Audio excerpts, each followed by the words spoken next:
Yeah. What's popping, y'all? What's happening? It's your man Marq Nash back here with another one, breaking the beats. You already know what we're gonna do. We're gonna break down the business, entertainment, art, technology, sports, pretty much anything else I feel like squeezing into those letters. Man, we got a busy show tonight, man. We're gonna talk about we're gonna do a recap on the battle that took place over the weekend. We had Hitman Holla, Cassidy going down right here in the beautiful city of Atlanta. It was a lot of good matches on this card. Also, Jamel Herring stopped Carl Frampton, stopped him. Oh yeah. We're gonna talk about that. We're also going to talk about this versus matchup. Also, thoughts and prayers are with the dog, man. Dark Man Next DMX. You know what time it is. Yeah, man. We did not get that announcement neither. We did not get an announcement about Spence. I'm sorry, about Bud Crawford versus Pacquiao. So we're gonna go through a little bit of boxing news. Like I said, we're gonna definitely talk about DMX. Gonna talk about versus. Gonna talk about the best battle with Cassidy, Hitman Holla, and so much more. Man, I'm really excited about this episode. But before we do that and anything else, you already know what we're doing. We got to run that intro, man. Let's get it.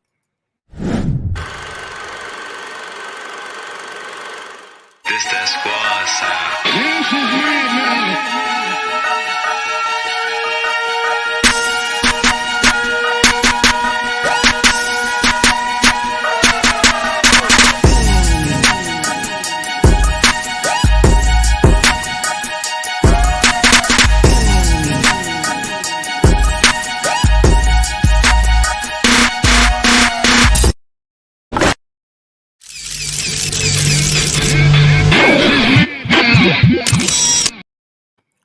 Yeah, man, we're going to have a good show. We're going to get this thing popping. Before we do anything, let's play a little bit of music, get the room acclimated. Smash that like button where you coming in the room. Let me know in the chat where you calling from.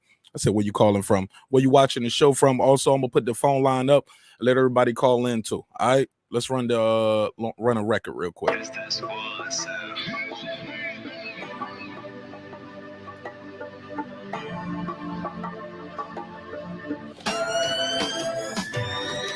Growing up, didn't want much but gold chains and Grammys. Trips to Disney with the family. I put the car seat in my Camry. Think about my child and how can we get a full plate? Fuck the scraps they try to hand me now. Came a long way from hand-me-downs. This game is looking like a circus. I can't stand these clowns. They juggling balls on a tightrope above it all. I walk with no net, you no threat, I won't fall. You steady jocking, thinking I won't put in work, but I'm already clocked in the booth, I'm feeling like my grandma Mary's watching. Before the war, consider every option. When I brainstorm, umbrellas out, Mary Poppins. Sacrificed it all, I gotta get it. Made my move to stack it up and flip it. If you ain't a boss, you'll never understand what it's like to be the man. I'm the fucking man. We fly high into the sky.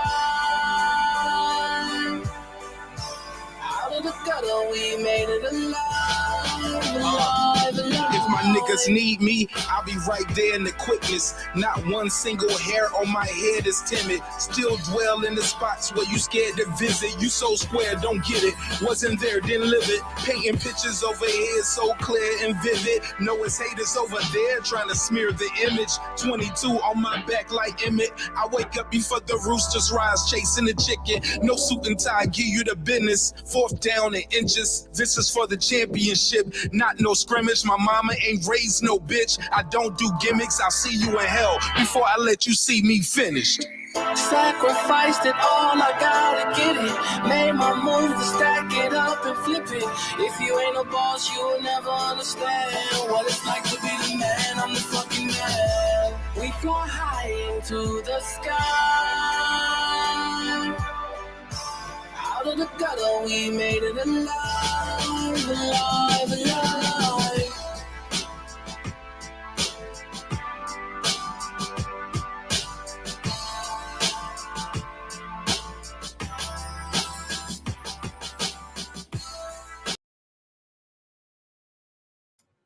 That's right. That was sacrificed by yours truly, Marq Nash, streaming in your phone right now on all platforms.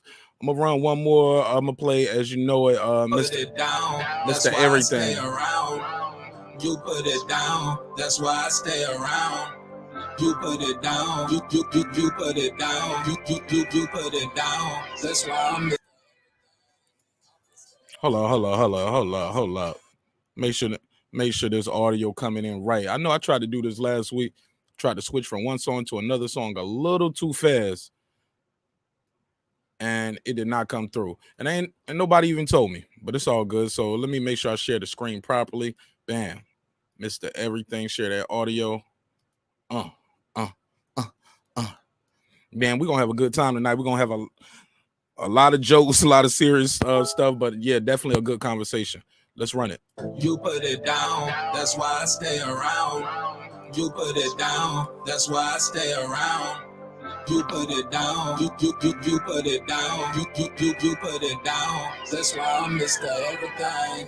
I'm Mr. Everything. I'm Mr. Everything. I'm Mr. Everything. I'm Mr. Everything. I dedicate this song right here to all the beautiful women in the world. Fellas, we can't love them all. But the ones that you do love, treat them like you Mr. Everything.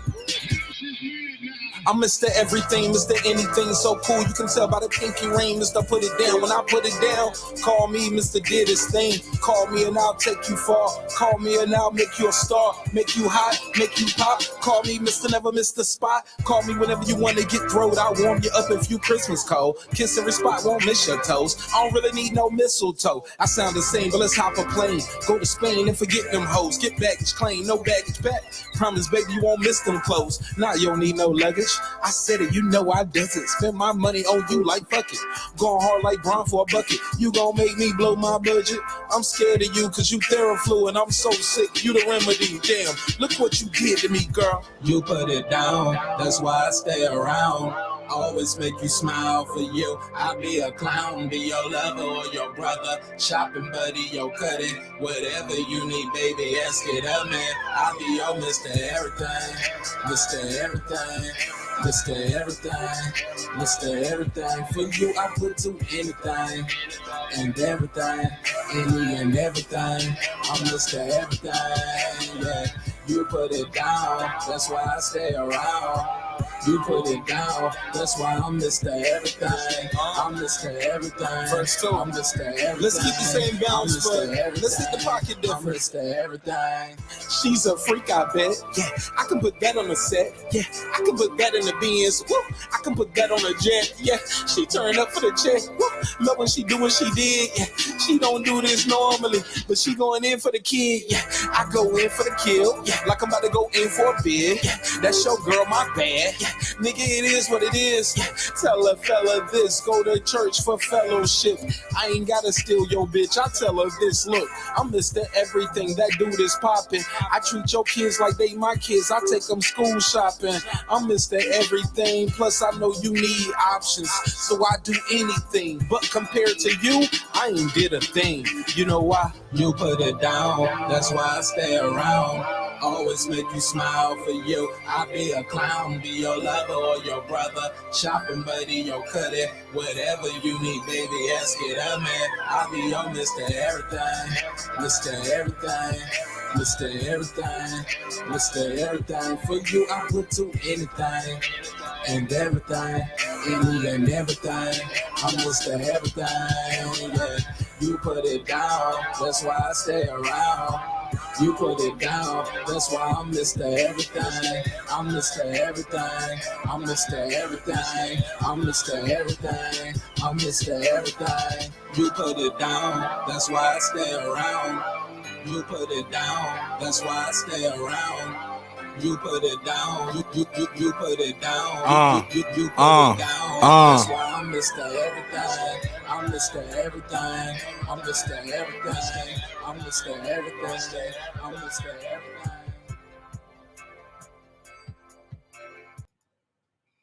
All right, let's start the show, man. Let's go and start the show. I'm with it. Let's go and start the show. What's popping? What's happening? What's going on? It's your man Marq Nash, man. We back here with another one. Breaking the beats. You already know what we're gonna do. We're gonna break down the business, entertainment, art, technology, sports, and pretty much anything else I can squeeze into those letters. What we want to start at? Where y'all want to start at? Let's start with this one. Let's just go and start here because this is truly sad. DMX, man. DMX. Man, what can I say, man? This is truly a sad story right here. DMX is they say he's in a vegetative state. This is from his a member of the team, his former manager, who's still pretty close to the family. Her name is Nakia Walker. She is basically saying she told BuzzFeed, and also the New York Times is reporting this as well, that the rapper Earl Simmons, also known as DMX, is in a vegetative state with lung and brain failure. She had just spoken with the family when she gave that statement.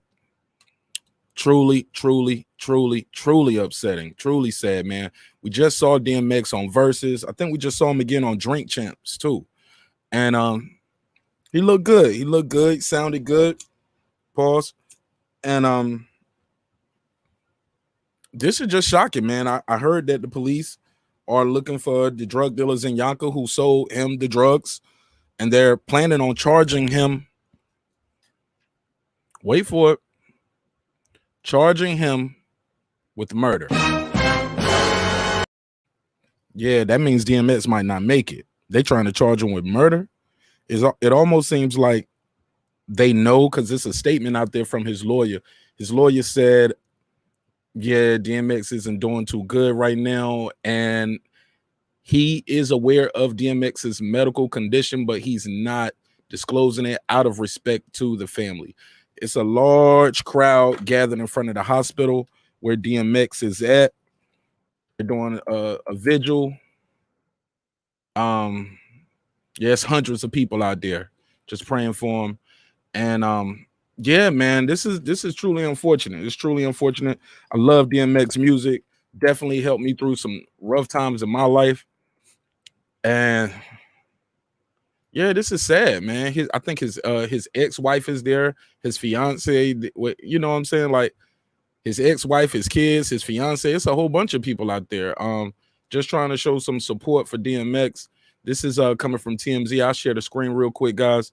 But come on, man. Yeah, man. This is just sad on so many levels. We all wishing for DMX to recover, but it's very rare people recover from these type of injuries. And I don't want to be a Debbie Downer or nothing like that, you know, so we're going to keep it as positive as possible, but what can I say, man? Let me share the screen real quick. Let me take this ad off. So we'll start here. Yeah, so they out there showing support for DMX. Like I said, this is TMZ reporting this right here. A couple hours ago, his family, his friends, his fiance, his kids, fans, they turned up in a big time way to send out positive vibes there at the hospital where he is still fighting for his life. The rapper's family announced that there will be a prayer vigil outside White Plains Hospital in New York, and hundreds showed up on Monday. Among those in the crowd are his fiance Desiree, his ex-wife Tashera Simmons, who he has 4 kids with. Yeah, man. Yadira Borrego, who he has children with, as well as some of his kids, including his son Xavier, Exodus, along with supporters outside the hospital. Workers are on the outside. They joined in on the spirit of the event by standing in the windows and holding up the X sign. Man, Monday night's prayer vigil is just the latest showing of love for the rapper. Members of the Rough Riders motorcycle crew rode up to the hospital Sunday to pay tribute, and several hospital staff members held their own vigil on Sunday. Man, X was loved, man, and still is. I don't want to speak of him in past tense because I feel like that would be inappropriate, right? So I'm not going to speak about the brother in past tense. I'll put the number on the screen too. Anybody want to call in and talk about this as the show progresses? All right. But I don't like the fact that they want to. I'm gonna finish reading this, then I get into that. TMZ broke the news, broke the story. DMX overdosed on Friday, which triggered a heart attack. Right. Though he was resuscitation efforts kept him alive, we've been told that X was left without oxygen to his brain for nearly 30 minutes, which resulted to little brain activity. Yeah, man, your brain can't go that long without oxygen. Obviously, those prayer vigils are holding out hope that the rapper to take a turn around, even if it seems like it's going to take a miracle. Hey, man, God don't make mistakes. And we can't get this done. A miracle can't happen, right? So I just wish DMX nothing but the best, man. This is crazy, man. The brother is so talented, been through so much. Yeah, man. It just breaks my heart because I ain't gonna lie. I really thought X had got clean. I ain't gonna lie, I thought he had got clean. You know, just a little weed here and there, a little drinking, have a drink here and there, weed, but definitely I thought he was off the hard stuff, right? So yeah, it's just heartbreaking, disappointing, man, on so many levels. Damn, DMX, man. That shit sad, bro. What up, D Hodges? How you doing, my brother? Yeah, man. Pull up though, D Hodges. Link out there if you want to pull up. We're gonna talk about that, talk about some boxing too. And we're gonna talk about some hip-hop. Damn, DMX. This shit sad right here for me, bro. Y'all let me know one of your best moments and memories of DMX in the chat too. Like, do you have any fond memories of him? Like, what was one of your favorite songs? Did you play it to get hyped for work or hype up for a fight or hit a lick or something? But DMX definitely, he's probably, other than Rocky, DMX, I think I hear his music more at a boxing match than any other artist. I hear that dun dun dun dun. Come on, brum, brum. That what's my name? I hear that one, and I hear that the intro off the first album that was like that 1 2 1 2 come through run through gun who, oh you don't know what the gun do. Like I hear that one all the time, bro. I hear that one and that what's my name like more than anything. Shit, other than Rocky, like I said, other than Rocky, I don't hear nobody music at a boxing match more than DMX. DMX is he's a special talent, man. Never had the sickest and slickest wordplay. You know what I'm saying? DMX is a prime example of energy and delivery. You heard me? Energy and delivery. The kid had delivery. My bad, man. I'm about to get my mind right over here, man, on this shit right here. This shit kind of sad for your boy, yo. Yeah, man. But man, this shit was sad, man. I'm gonna keep it moving. Well, I'm sure we're gonna talk about this some more as the show progresses. But DMX, man, a legend. 5 albums in a row, all platinum, all debuted at #1. That's hard to do, man. That's some shit like that Drake doing. You get what I'm saying? That's hard to do. But yeah, man, we just want to send our thoughts and prayers out to DMX and his family, though. And we want to wish him nothing but the best, nothing but success. Damn, man, this shit just don't look good for X, yo. Let's keep it moving, though, man. Did y'all see that battle this weekend? Yo, his voice got you, right? D Hodges said his voice is what got me. I feel you, bro. He had a very distinct voice even when he was talking. Know what I mean? Dog, that's my man's in him. Like all of it. Like he was just catchy, bro. He came into hip hop at a time when it was needed. When X came into hip hop, bro, it was all shiny suits. It was the shiny suit era, yo. He came in off of throw your rollers in the sky, waving side to side, keeping, you know what I'm saying? Shiny suits. Let's take it back to the street, motherfucker. You know what I'm saying? And boy, he did it in a major way. Man, he took it back to the streets, bro. Come on, man. The dogs, the bikes, like he just ushered in a new era, man. just doing something different. Everybody couldn't afford a Rolex, and everybody couldn't afford the platinum chain. Everybody couldn't afford the Rolls Royces, but you can get your little bike though. Motherfucker was getting them bikes. And everybody who I knew had a bike thought it was a Rough Rider. On God. They just knew they was with this squad. But damn DMX, man. This shit breaks my heart right here, yo. What's up, Miss Lips? How you doing, Queen? Peace to you. Peace to you. You can't believe he did that. What? Did what? The drugs?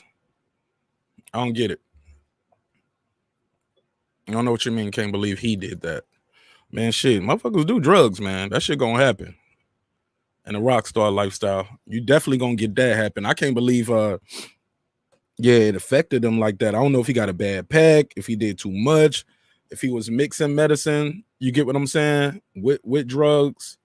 So many things that could have occurred. We do not know the final prognosis because he's still fighting for his life. I heard this though, Miss Lips.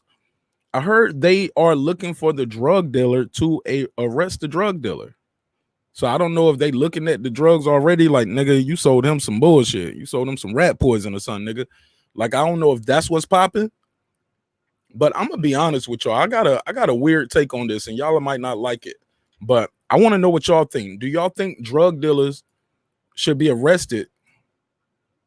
Oh, that crack and heroin. Yeah, I can't believe he did those kind of hard drugs neither. You know what I'm saying? He got an interview out where he talks about how he got tricked into doing crack for the first time at like 14 by somebody he looked up to. But yeah, it's sad, man. But look, let me ask y'all this. Do y'all think you should if I sell you drugs and you overdose and die, should I go to prison for murder? I'm curious what y'all think about that, because peep this. She said, yes, I hope he gets better. Been fighting since. Yeah, that's crazy, man. That addiction is a motherfucker, man. It just grab onto you and it just weighs you down like an ankle. My thing is this though, Miss Lips. I don't be thinking people should go to jail. If I sell you some drugs, should I go to jail for murder if you die? Unpopular opinion, but peep this. Bear with me before y'all give me the thumbs down. Hear me out. People tried this before with gun manufacturers. Tried to sue the gun manufacturers for mass shootings. People get in DUI accidents all the time. You can't sue Hennessy. Even if I see, okay, he had a whole bunch of Bud Light cans in his car when he crashed and he got into a car accident and he caused people to die. You cannot, they don't let you sue the alcohol company. You get what I'm saying? You're gonna sue Ciroc, you're gonna sue Henny, like Budweiser, Anheuser-Busch Company. Like, I just think it's a slippery slope when you're saying, hey, we're gonna sue the manufacturer of the drug, or we're gonna sue Kroger because Kroger sold you the drug or sold you the alcohol. If you kill me with weed, yes, please. You clowning. Comedian Miss Lips, ladies and gentlemen. She got the joke. She in rare form tonight. Y'all think I'm in here crying, but I took a nap before I did the show, and I feel like I got a flipped over eyelash or something. It's bothering the hell out of my eye. She said, if you kill me with weed, yes, lock up the weed, man. Right, because the weed shouldn't be killing you, right, Miss Lips? I agree 1,000,000% on that. Let me hit her with the drum roll on that one. You damn right. Damn right. That weed should not have killed you. But yeah, I want to know what y'all think in the chat. Should the drug dealer go to jail if the user ODs? Should the dealer go to jail if the user ODs? And take DMX out of it. I know it's a sensitive situation, but take DMX out of it. You know what I'm saying? I just want to know what y'all think. I saw this other story over the weekend too. It was a cop. Damn, I should have pulled a clip up on that one. I might do a separate video on this. The cop is called because a 5-year-old has left school on their own. Did y'all see this clip? I'm gonna try to find it real quick. The cop is talking to the kid crazy. crazy. Like, yo, these gonna be. They arrest the kid, put the kid in handcuffs and everything. 5 years old because they left the school. Now, granted, at 5 years old, you're in what, kindergarten? I get it. You probably don't want to be there. You miss your mom. You're scared. You don't know what's going on. Might have had an accident. But lo and behold, this man, they was talking to this child crazy. The parents are suing. They was telling the parent, like, yo, you need to beat your kid. Like, yo, if I beat the kid, y'all gonna arrest me. So that's where we at with it. We have over policing here in America. We over police the parents, and then we're over policing children as well. With that said, let me go out to Boston real quick. D Hodges, talk to me. They doing, my good brother and panel in chat, the LDBC, salute everyone. Yeah, but like I was just answering about that one about no, the dope man don't make you do it. The dope man don't make you do nothing. And now only way now if somebody roofied you and now you're just stuck on the shit, because there's some people like that, they've been slipped some shit and now they can't get off it. But now, if you willingly know, it's up to you as the consumer how much to consume. When I buy my liquor at the store, my beers, it's all about how many beers I buy. Do I want to buy the 6-pack and chill, or do I want to go hard with the whole 12? It has nothing to do with the drug dealer, because at the end of the day, all drugs are illegal. Ain't none of us really supposed to be doing them. So it's not the drug dealer. It's up to you. It's your decision.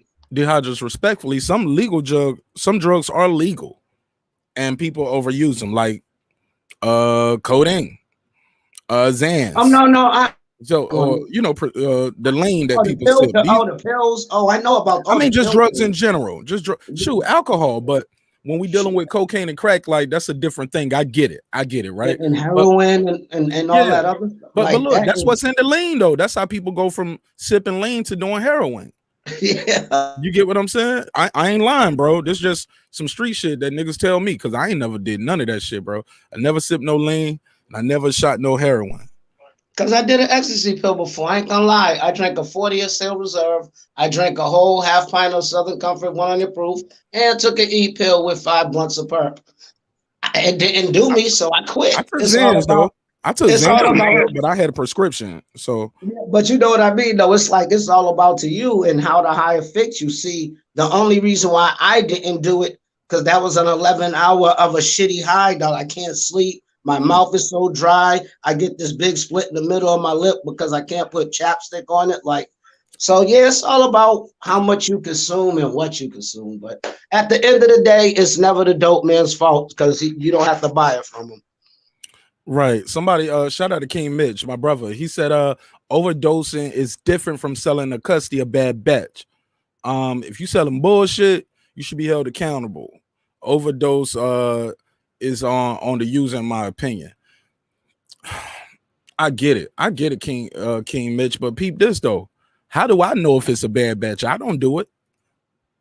If you get what I'm saying, I'm not sniffing the shit. I don't shoot it. I don't smoke it. I just sell it. So I might not know it's a bad batch. And even if I do find out it's a bad batch, I'm like, shit, I gotta finish making my bread. I gotta make my bread back. I gave niggas some deals on it. Might sell it to somebody else, but I ain't gonna just go flush it. I definitely had a bad batch of weed before, and I was like, shit, nigga, give me $25. and I'm selling that shit for the low. Statute of limitations, of course. This is many years ago. But D Hodges, that's why I met with. I'm like, yo, we can't sue Anheuser-Busch if somebody drinks and drive, right, and get a DUI and get an accident. And I'm like, if you can find a drug dealer now in the midst of this overdose and lock him up for murder, you couldn't find him before and stop him from selling drugs.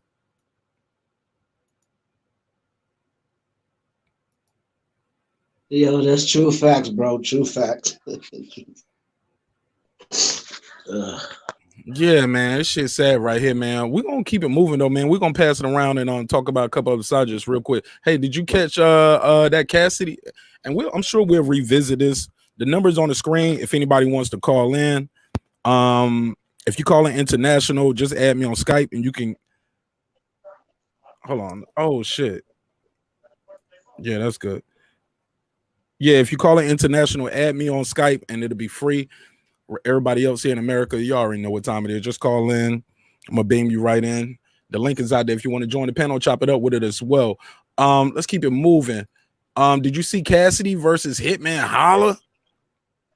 Nah, I'm not even gonna lie. I Oh, you haven't missed been out like, on. I haven't been paying too much attention. But was it a good one? I enjoyed it. I was Oh, thoroughly okay. entertained. Yo, they was about to scrap in there at one point. Hitman Holla brother with I all the definitely. extra It's on bullshit. YouTube, right? It's on YouTube. They got a little like they zapping them down. I know I ain't gonna lie, I tried to do some shady shit with it. I tried to, I bought the shit, right? So I recorded it. And like right here backstage, I was showing it to some people, right? Had like a little watch party. But I was recording it too. So I was like, maybe if I uploaded to YouTube and have it unlisted, I can still share it to other people who missed the watch party. That shit said blocked by everybody in the world. ARP is not playing. They blocked that shit. But yo, that joint was crazy, man. Cassidy, I definitely want my boy Sir Senior to pull up. I know Sir Senior saw it because he watched it with me. I think Major Key doing it live right now, but his shit should be over in a little bit before mine is. And he watched it with me. I sent it to man. I watched it with a couple people though, but I thought it was good. I thought this was Cassidy's best performance since he came back. Easily one of his best performances, and I think I'm gonna be in the minority here, but I'm gonna say Cassidy edged it out a little bit. And I hate that though, because I didn't watch it. So I hate when I watch something. Don't you hate that? Because you ain't see it, so you can't even give your opinion on it.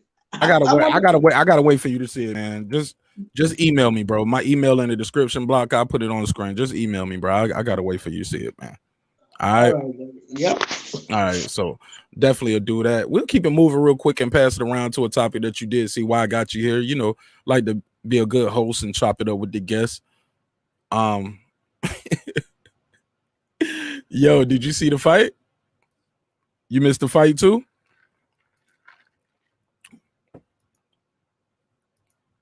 Hodges. Unfortunately, yeah. I missed everything on that whole Saturday. I missed it all. What was you doing Saturday, man? Well, how was your weekend? No, it was fine. I just was like out doing mad stuff with my child, and it's like he's like 15, so it's like I really couldn't take him out because my birthday was March 21st, but I didn't really have the finances at the time, so I just took him to. We went out to Olive Garden. I took him to Boston Bowl, and then I brought him home. And by the time I finished all that, I went to sleep.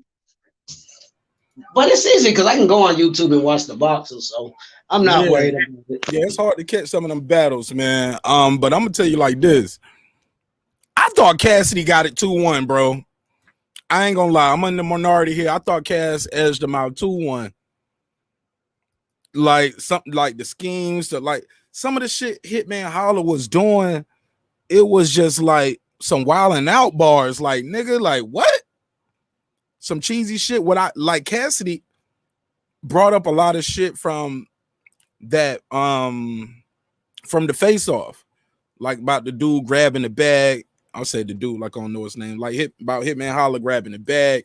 He also brought up like, I don't know, he just had some witty lines, man.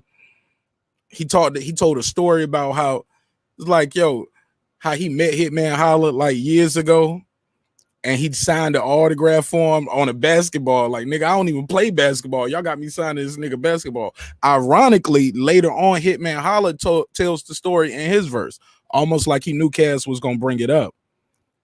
But his verse is slightly different. It was like, he won a contest, and about for the radio station about battle rapping, you got a chance to meet Cassidy. He said, and I was like, I'm ready now.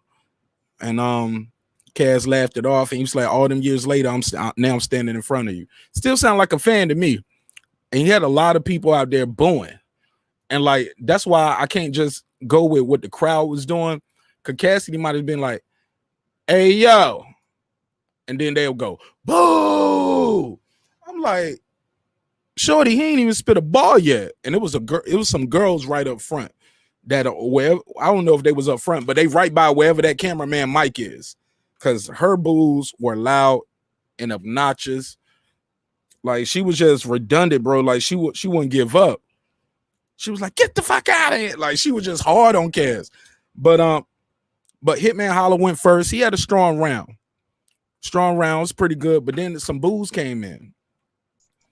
And then Cassidy went and had a suit. Actually, Hitman Holla had a very solid first round. It was good. You know what I'm saying? Cassidy went next. I thought had a very impressive first round. But I'll pause it right there. I'll pause for the cause while we introduce our on the ground correspondent right here in St. Louis, King Asian Math, our man on the ground. Talk to us. Hey, Holla ain't made it back to St. Louis yet. I think he in your neck of the woods. I think he's still in Atlanta. Oh, okay. So yeah, they did have a celebrity boxing match that same day too. I heard a lot of people pull it up. But talk to me, man. Did you see the battle? King Pimpin'. Hey, what's up? Salute to everybody. Salute you, Marq Nash. Salute D Hodges. Hope everyone had a beautiful, very weekend. well. Yeah, very well productive. That's what it's called, a weekend. I'm fucking with you. Did you what you get into this weekend, my brother? Oh man, had you know the family had, you know, grandchildren was over. You know, they were rendition of the quote unquote holidays or whatever. You know, and I caught some of the battle, watched some of the fight, and shit, the fight was only 6 rounds. Right, exactly. And yeah, Hearn did his thing better than I thought. And then NCAA watched UCLA and oh shit, that championship game tonight, ain't it? Yep, and I'm tripping. Yeah, let me open up another tab on that. Tripping on that. I'm watching you on TV. Man, I appreciate it, man. Don't kick me off. No, I ain't kicking you. Kick him out the classroom. Bam. I got about 10 devices I could watch you on. I'm fucking with you. Hey, where you want to start at first? Shit, man. Did you have to whoop any ass this weekend? No, them grandkids come around. They I know sometimes some grandkids they try to take advantage of the grandparents. Yeah. Well, the oldest one, 7 now. She's a sweetheart, so she never gives me no problem. The 2 boys that's beside it, yeah, you know, they're gonna be knuckleheads, but now they still for me. You know what I'm saying? Like I don't know if you could judge by the videos or the pictures I seen you. I'm nowhere physically looking at like, the average. Bro, that don't, I ain't nowhere near the fit that. So they see that he can outrun me, he can outjump me, and all that. So they keep the laws. Hey, you took care of yourself, man. You look my age, bro. I ain't gonna lie, you like you in your 30s, bro. Yeah, I get that a lot. But no, they wasn't that bad. You know, stuff and seeing they really play on the emotions. Like you know you're gonna let me get away with this. Yeah, I asked because we had a little Easter. My daughter had her first Easter egg hunt thing like that, and we went over to her grandmother's house, and grandmother forgot where she hid the eggs at, bro. Ain't that about a bitch? And she had money in them eggs. Wow, nigga, I started stealing them eggs. I found a couple of them eggs. My daughter didn't find. Like she don't even know what money is. Give me this $5. I'm give me this damn $5. I need this on the tank anyway. Right. She don't even know what these eggs are. My daughter don't know what no money is. She won. But but my mother-in-law forgot where she hid the damn eggs at, bro. Man. Yeah, so we all now we got the baby out there, and there's a whole bunch of adults out there doing the Easter egg hunt too. Cause we can't just leave it now because some money. I'm like, what? You could have just put the money just gave it to me. Right. Give me the money. Exactly. Have it in close proximity or something. I hope it wasn't bro, because they got a big ass yard, man. I'm like, you don't spread it out 8 eggs over damn little half an acre or some shit. Like, man, we are never gonna find these eggs. Exactly. I was like, how much was it? She was like, well, $1 and one, $2 and 1 5. I was like, look, I just want to find a $5 egg. You know what I'm saying? After that, man, fuck them $3, man. It's getting hot out here. I had a suit on and shit. I was trying to look sharp, man. Popped up on him with the suit on, man. And didn't get one picture. Forgot to take all the pictures, man. I just played with my daughter over there, ate, got lazy, and was like, I'm going home. Okay. But Did she cook a big? She cooked a big meal. yeah, man, she cooked 2 of everything, so we can take one with her. She's a saint, man. Ooh, Lord, let me give you a live update. I just clicked it on Baylor 56, Gonzaga 45. Just started the second half. Absolutely. Okay. Absolutely. I got the I was gonna put it up, put on thing, but now you'll get a copyright if I did that. No. Yeah, we can't do that. You know, we just got back without a copyright strike. Right. I know. Yeah. I had to email get off your back page. Yeah. Ooh, and Baylor. Oh my God, he just did an alley hoop. Now, nigga, if you're gonna do that, you're gonna have to play it now. If you're gonna do all of that shit now, you're gonna show us some. No, we're gonna get on the top. We're gonna get on the top. But that was a nice alley hoop he just threw. Yeah, I'm trying to set mine up on another screen right now. Okay. I gotta open up my YouTube TV. Yeah, YouTube got me for real. I'm over here creating content. I got YouTube Premium, so I don't get no ads. And now we got YouTube TV as well instead of cable. Oh, that's what's up. Yeah, that's what I want to cut the cable cord. I got the bro. I'm gonna tell you why I like YouTube TV though, because they have the way that DVR looks just like Comcast. You can do it from your phone everywhere, but it's no limit on the space. You can share it with 5 people, and there's no limit on the space. You know, your DVR, you only watching what you record on your DVR at the house. You get what I'm saying? Yeah. And they got a limit on it. Right. It's, oh man, it was no limit on the YouTube cloud space. I was like, wow. So I'm just running that up. Will you like to know what up? Shout out to Will You Like to Know all the way in Georgia. He in Dacula, but I think it's Decula or Decula. Is it Decula or Decula? But it looks like Dacula. And he's probably the only black person up there. Salute to you. Be safe, my brother. Don't go into the sunken place up there. But yeah, man. Real quick, man. Talk to us real quick. We had a question on the table about DMX, and we was asking. Authorities are looking for the drug dealer who sold him the drugs. We don't know what the drug is. Officially, his lawyer is saying, I'm not saying there's no drugs, but they're looking for him because they are looking to charge him for murder. And I had a question for you guys. Should drug dealers be charged with murder for people using the drugs overdosing? An example I gave was people die from DUIs every day, but we do not sue Anheuser-Busch for Budweiser or Ciroc or Hennessy. Want to know what the panel and the channel thinks about that. So let me know what you think, King Asia Math. Yeah, first, I didn't know he had passed away. I knew he was on No, he's not. So he's not passed away, but that is the report that is going around. He's in a vegetative state, right? So at this point, all it takes is for somebody in the family to just give them the nod. Oh yeah. Okay. And at that point, he's gone. And that's when it goes to a murder charge. But they're looking for him, and that is the plan, according to reports. Respectfully, though, we wishing for a miracle and we praying for a miracle. But it's not looking that good. Yeah, no, you still on point, because especially when you put like that, if it's up to the people, his family, to keep him alive, you might as well, his life is in someone else's hands. So I get it. Yeah, they can be looking for the murder, and all they have to do is look in the confines of their own precinct, because they're the one that's putting this stuff out here. So that's what they need to be doing. Not trying to be facetious or nothing, but that's just the facts. What you didn't heard it before. We don't own no cocaine fields, no opioid fields, and none of that. That's them. So they need to be looking at themselves to arrest for selling that man that stuff. But it's a complex thing, because DMX is a grown man. He make grown man decisions.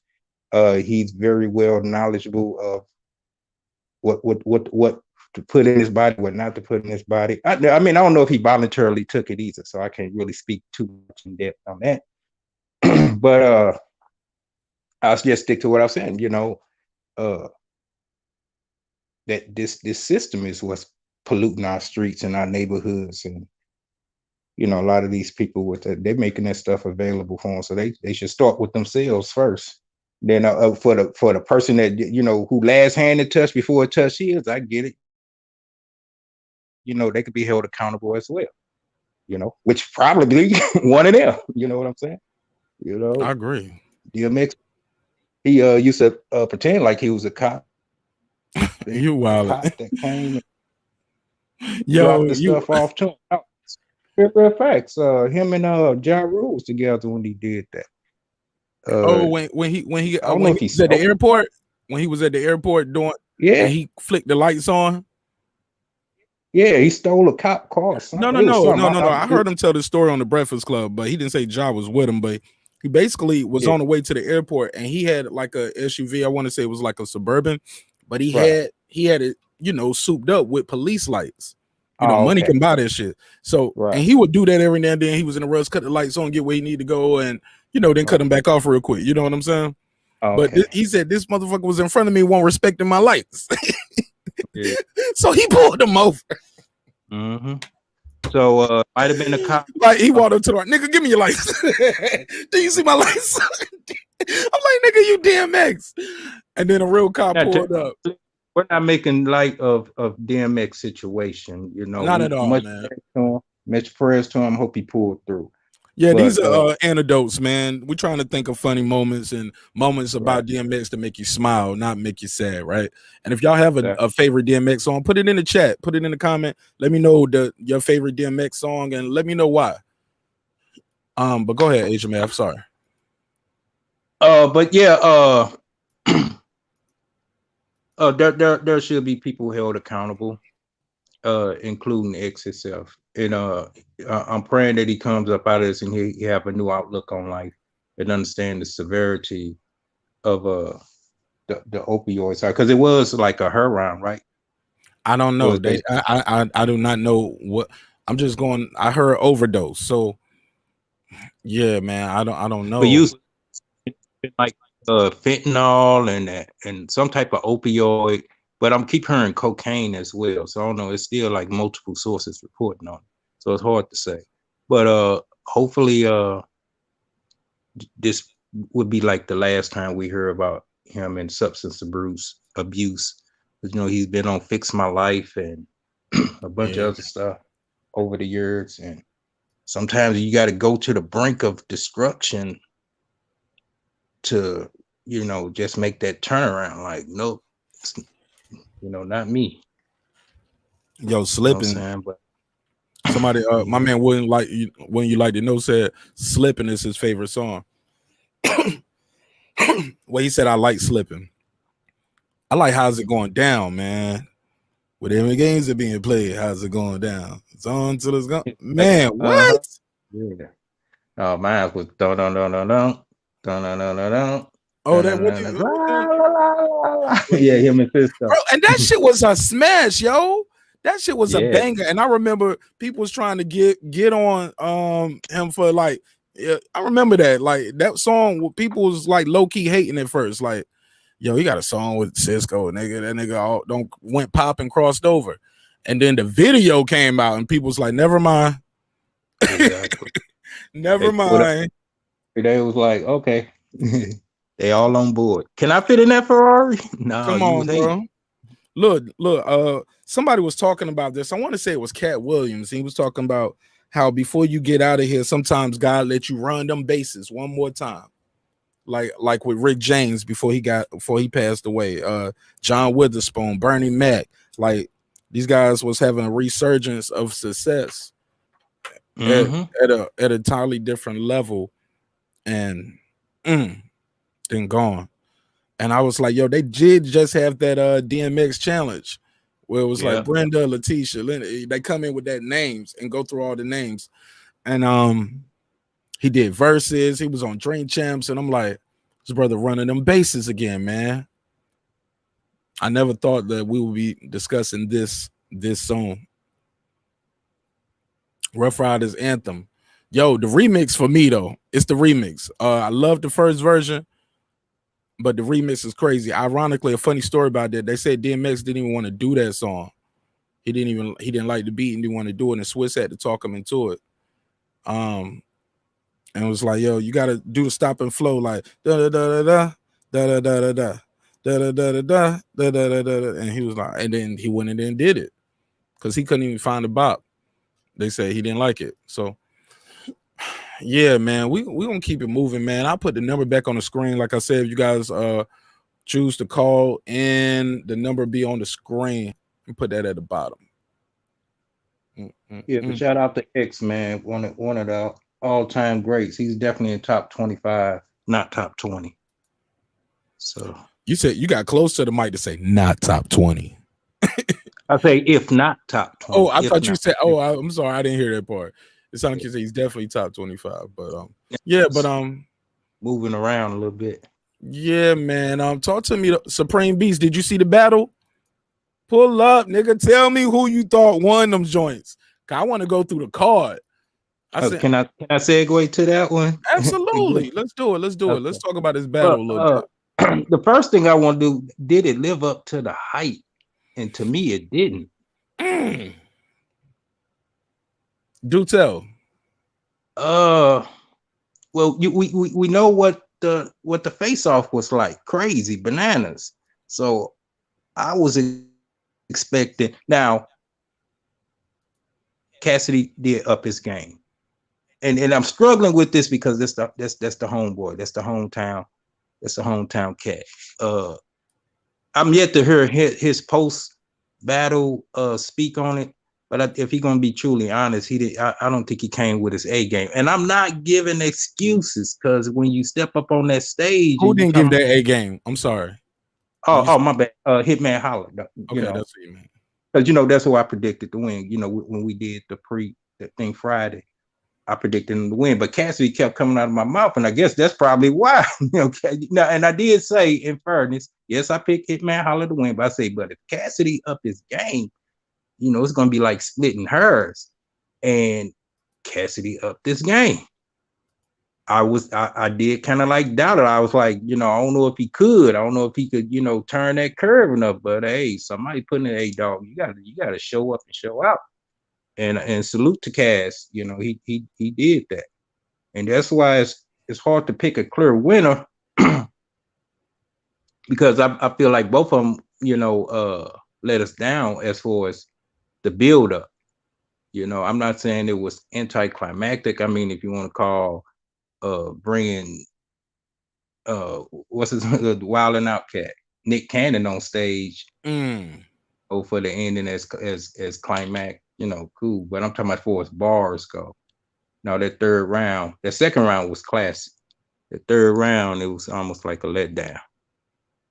And that's why I could see people picking Cass as the winner. I wouldn't, I wouldn't be mad at that.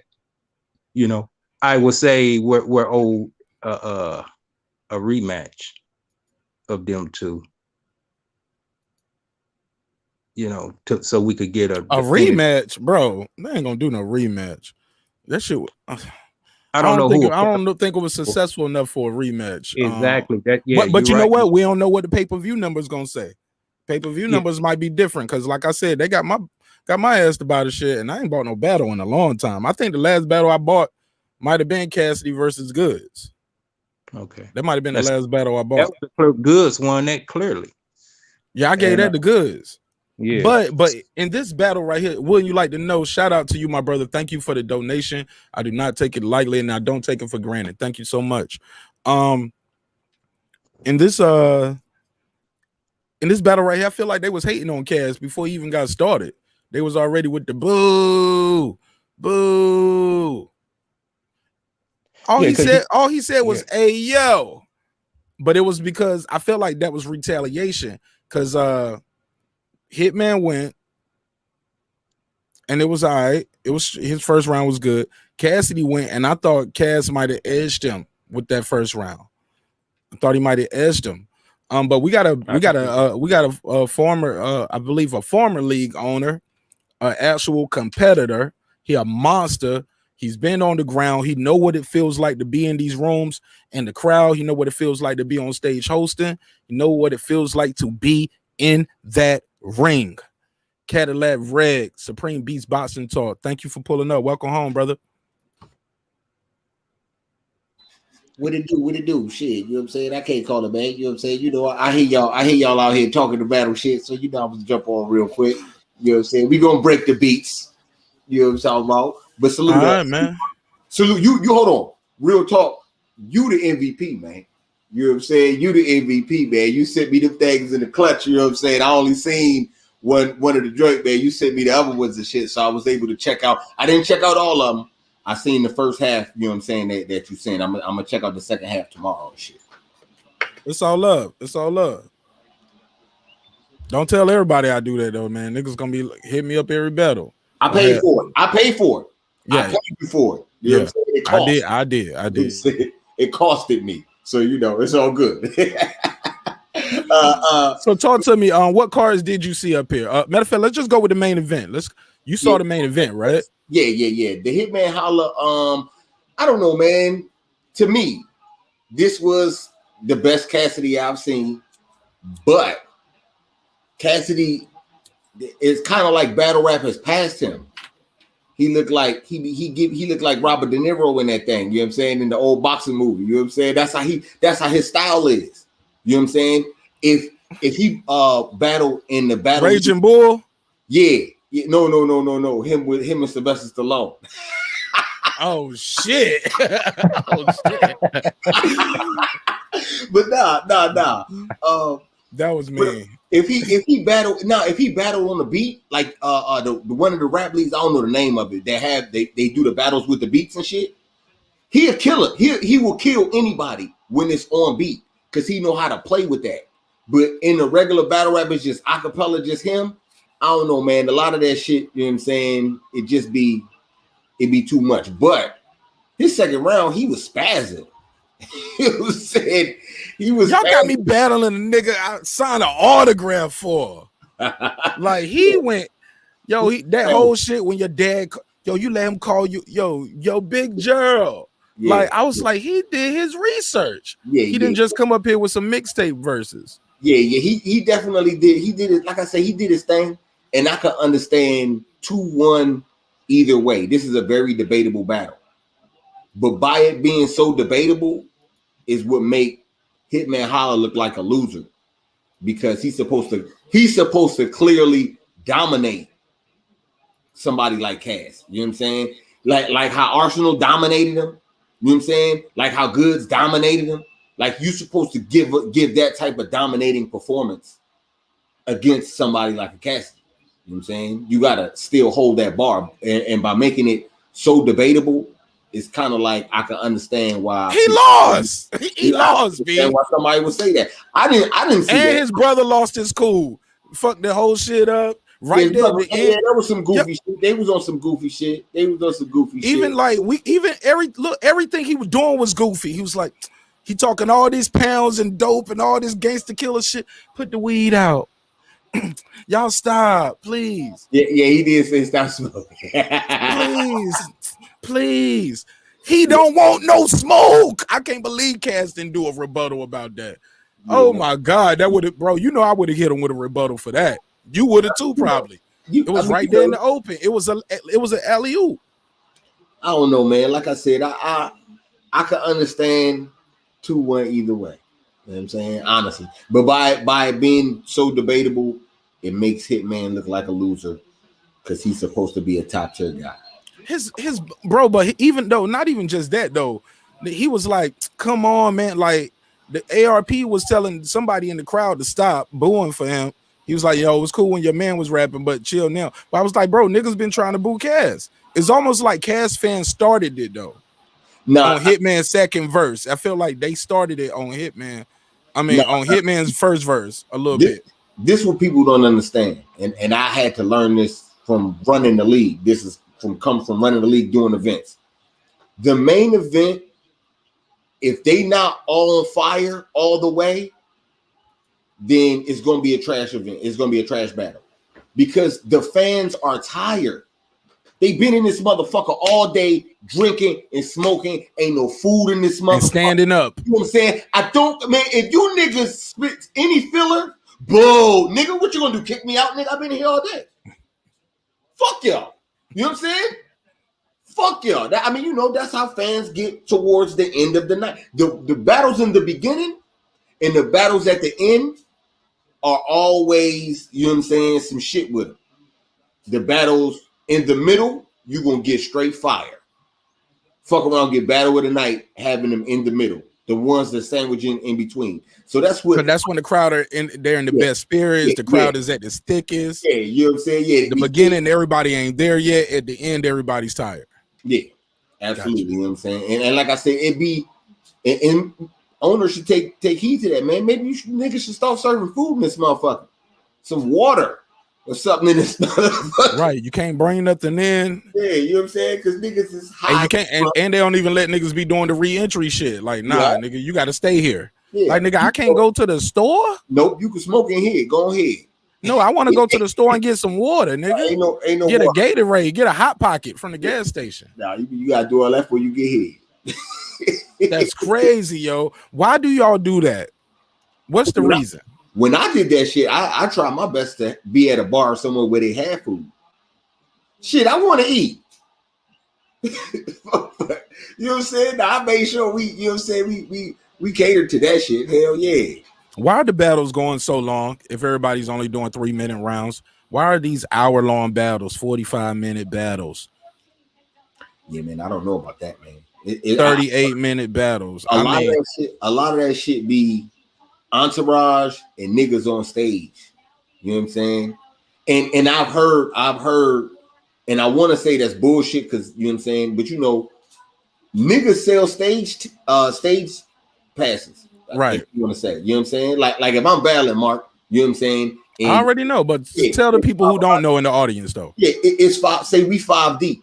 You know what I'm saying? But it's a whole bunch of niggas there that came that's there just to support. Hey yo, look, man, you niggas want to get on stage? Give me $500. Give me $200. You know what I'm saying? Now these niggas is paying. Now the stage is, you know what I'm saying? Because I got so many. I basically was comp space. So I paid for the comp space. What the fuck? You know what I'm saying? Niggas paid for the space. And just to have my homies with me on stage. Yeah, you know what I'm saying? And my homies ain't coming up there for free. We selling space. No. The homies come up there for free. We talking about like fans. Oh yeah, the fans who want to be just seen on camera. Yeah. You want to come on stage, like, you know, fans for a group of 4 niggas and shit. They like, oh man, we came here to see you. You gonna kill this nigga tonight? Hey yo, y'all got $200 a piece. Y'all want to get on the stage? Hell yeah, we got that. You talking about the artists are selling the seats? Yeah. Like, oh shit! Like, nigga, you can stand behind me and cheer for me, nigga. Yeah, nigga, the battle rappers are selling them spaces. Oh shit! I know Smack events like he was selling stage space, but I didn't know the battle rappers are saying, nah, nigga, you can get behind me and cheer for me on camera. You ain't gotta cheer for me, you just want to get up here. Shit, you paying for it, you do what you want. I mean, you know, you get your ass kicked off for being ignorant, but no, absolutely. This is all a part of, you know what I'm saying? This is all a part of everybody. You know what I'm saying? The money being generated in this motherfucker. Smack got motherfuckers that paid for the shit on stage and shit. You know, all that shit count. So you know that's a part of the game. So we got to get all these other motherfuckers that paid for Marq Nash battle the fuck off the stage, because Red bringing up all the niggas that paid for his battle next. You know what I'm saying? Which is taking all day. And now the crowd is like, oh my God, you come with this filler battle. You know what I'm saying? That's what takes so long, getting niggas off the stage too. Yeah, hell yeah. Oh my God, bro. That's crazy. Yeah. Look, this battle almost went left with some bullshit on some violence, right? We almost didn't get Cassidy's last verse. We didn't get to see the Nick Cannon pop out or nothing. This almost got shut down because once again, baby bro getting too physical. He don't came all the way over there, got all in this man's his shit. He's threatening fans who booing. Oh yeah, we'll see when we get outside. We'll see outside. My nigga, why I can't boo if I don't like the shit? Everybody else booing. My nigga, you out of town. Threatening niggas yo, get out of here, bro. Niggas ain't with that bill collector shit. Like where you just gonna box me, my nigga. Niggas are putting holes in something. You know what I'm saying? I just think you gotta be a little more. You know, Georgia open carry, closed carry, whatever, nigga. Go get it. Gun shows every week. A lot of that shit though, that come from that energy at the beginning the face off though. You know what I'm saying? If shit don't go left at the face off, shit don't go left at the battle. Yeah, But you won't push but you punches. beefing with fans though in the audience. I mean, you know, yeah, that shit. That's goofy. Crazy. Yeah, that goofy shit. But I'm saying though, as far as you know what I'm saying, jumping all on like all that shit come from the fucking face off shit, man. If niggas putting extra in the face off, then it wouldn't have been that extra shit. You know what I'm saying? Like I mean, you know, I understand this battle rap, and you do gotta push the envelope. I'm not saying, but at the same time, man, you still gotta be respected. We still men. You know what I'm saying? We still men. And the second you go outside of that, then you can't get mad at what happens outside of that. So let's stay in the parameters. Let me pass this around with you, and I'm gonna get everybody's opinion on this. I'm gonna start with you, and I'm gonna get everybody else take on this. Where do you think that face-off went left? I guess when the niggas talking about getting physical and shit. When they stop talking about I'm gonna harm you in the ring to I really harm you. That's when the shit go left. Either one of them. And I'm not saying anybody, I'm not saying who started what. I'm just saying it was in the air. I can threaten you all day once we're on stage, and even though we right now still in character, you know, it's not Jero versus Barry. This is Cassidy versus Hitman Holla. Yeah. We're still being, this is part of the build-up. We got to get paid to be here. Yeah. But, you know what I'm saying? Like, when a nigga say I rap better than you, I'm tougher than you, it shouldn't go to let me get my bag. No. See, that's what I'm saying though. I mean, I've done face off, right? And I always could see it ready to go left and be like, whoa, nigga, keep it rap. You know what I'm saying? Let's keep this shit rap. Because I know how to talk to you, talk shit about you, and it's all love for the sport and all that type of shit. But a lot of motherfuckers don't know that. So the second you get to saying, well, nah, I know I'm gonna slap you when we get in the joint, but I'll slap you in real life right now, nigga. What you say? Now it's like, hold up, you know what I'm saying? You know, it could easily go left like that. You know what I'm saying? It could easily go left. But if he said during a battle, that's fine though. Yeah. You say that during the joint, you know what I'm saying? But you know, because it's at the battle and you know what I'm saying, and all that extra shit. I mean, you know, I don't know. Niggas be you ever? I ain't gonna lie, I battled before, and the nigga we battling. And the dude kind of, like, he kind of, you know how niggas be getting too close? And he kind of like bumped me a certain way and might have, you know, that was back when niggas was wearing their head on tilt and might have made my head fall. And I just did like this. And he was like, my bad. And he kept rapping, you know what I'm saying? I grabbed the hat, you know what I'm saying? And it was all cool. You know what I'm saying? But that shit could have went left if people had just different type of energy. You get what I'm saying? Me, I knew I was going to watch them and I wanted the money. But I'm like, yeah, because this one, when I won't own no contract, we battling for a prize, like winner take all type shit. I don't get paid if I don't win. You know what I'm saying? Yeah. But you know, it was an accident though. Now I could have swore if he purposely, it don't matter though. It's a lot of people here. Because he was talking that shit, and then he don't knock my head off. I give it to you, it was an accident. Yeah, it was, because as soon as he did, because he wouldn't apologize. Because if he gave me a little chest tap, my bad, and then kept rapping. You know what I'm saying? Yes. If he, I'm just saying, if he did it on purpose, he would have did it and kept going and said nothing. So I really think he just got close to your face and he touched the hat a little bit. You know? Yeah. It happens. But who was at fault for this? That making his face off go left, in your opinion? Supreme and then Asia Math. I don't know, man. When off the first glance, I thought it was Cassidy. You know what I'm saying? But then watching it again, Hitman did kind of like open the door for that shit. So I'm gonna have to blame both of these niggas, man. I'm gonna have to blame both of these niggas. You know what I'm saying? Because it seems like Hitman got in his feelings real quick and he was ready to take it there, right? But instead of Cassidy being, you know what I'm saying, clowning him, instead of Cassidy being an OG and clowning him, like, look at this emotional ass nigga type, you know what I'm saying? You do that, now and make him like, okay, maybe I am tripping because this is rap time. You know what I'm saying? And make a nigga, but Cassidy was like, yeah, nigga, what you gonna do? Fuck. Yeah, we could get busy. So it's like he throwing gasoline on the shit. You know what I'm saying? Well, we could just keep the fucking, like, yo, come on, man.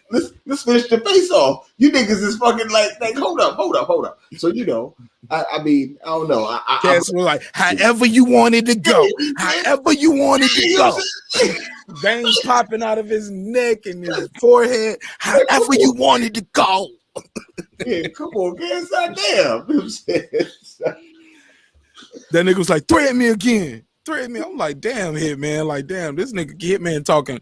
That's police talk right there for the camera, man. Like, he just was disappointing me with his street cred and just his the way he was just handling shit. Put the weed out. That was at the battle though. Yeah. Hey, yo, y'all chill, man. See, I let it slide a little bit because Show did bump him when the shit. Like, nigga, I don't watch that shit twice now. He lost. He lost on so many levels. Even when Nick Cannon came out, Nick Cannon, the first thing he did, he laughed, walked straight up and decked Cass up and hugged him up. What's up, nigga? Yeah, nigga, I'm here, nigga. Yeah, I'm out here fucking with the little boy. You know what I'm saying? Gotta support him, man. You know what I'm saying? Crickets, nigga. Oh man. The rewind shit, and then no, nigga, he lost to me, man, and I'm disappointed because he made it easy for. Maybe it wasn't Cass won as much as Hitman lost it. But let me ask King Asia Math. We got my man from the Lou right here. He right on the ground. Who do you think escalated the face off? Also, where do you think the shit went wrong in the battle? As far as the face off, Cassidy definitely lit the fuse when he stood up. I mean, because that's a sign of aggression. He stood up first. But Hitman Holla had been standing up several times though at that point. I hadn't seen it. I'm for real. I'm yeah, not he had trying stood to be up biased. he had stood up 2 or 3 times. Now he tried to justify. He said, "Well, I stood up. I was addressing the other people in the room. I was talking to the crowd." He stood up like he stood up at me. Oh, okay. What my bag on that? Yeah, but he stood up 2 or 3 times, and that's what ARP even told him. Say, you stood up first. He was like, "Don't lie on my name." He was like, "Yo, you had stood up first." And when you watch the tape, he was the first one standing up. Cassidy just stood up once. Came back and apologized to him when they did the final posting. You know, they did a second face off. Right. He was like, nobody threatened nobody. Nobody threatened nobody. He said that on other people's shits too. Yeah, I caught it. Yeah, it was still about keeping your composure, and Hitman definitely lost his composure. You know, I don't feel like he really felt threatened like that. You know what I'm saying? And then I don't know. It's enough blame to go around, but who started it? I mean, if Hitman was jumping up with aggression and making acts of physical threat, then yeah, you put it on him. I thought it was Cass that jumped up first. You know, he's like, "What you want to do? You know, you grab me." You know, inviting him, and so because he made a reference to when grab me now, grab me now. Grab me now. Yeah, when he made reference to you touch me and see what happened. Nigga, that shit was that's what Supreme was talking about. He throwing that gas on it. But what he's supposed to say though? No, you're right. That's the art of the game. That's it's called battle rapping. You know, you battling and it's rhyme and poetry. So yeah, but as far as the battle itself, Hitman was just out of character to me. That's not the Hitman. I mean, Cassidy, like you say, Cassidy just really could have made it convincing. Cassidy didn't he could, like you say, the smoke thing, he could have rebutted on that. And then Hitman's what he's most known for, or one of his little go-to moves is controlling the crowd. Cass could have, hit him with that. Like, now I'm controlling the crowd. I took your best weapon from you. So I was just disappointed with Hitman, all the way around. That's why I said, hey, run it back so we could at least get a clear winner. He held his own, but I mean, a lot of his go-to moves just wasn't there. You know what I'm saying? That's almost like watching Jordan in the game and no dunks. All he doing is laying it up, and still not dropping 40. He is Jordan from the Wizards. Maybe he is the Wizards Jordan now. Oh, okay. At this stage in his career. At this stage in career, he might be at that point.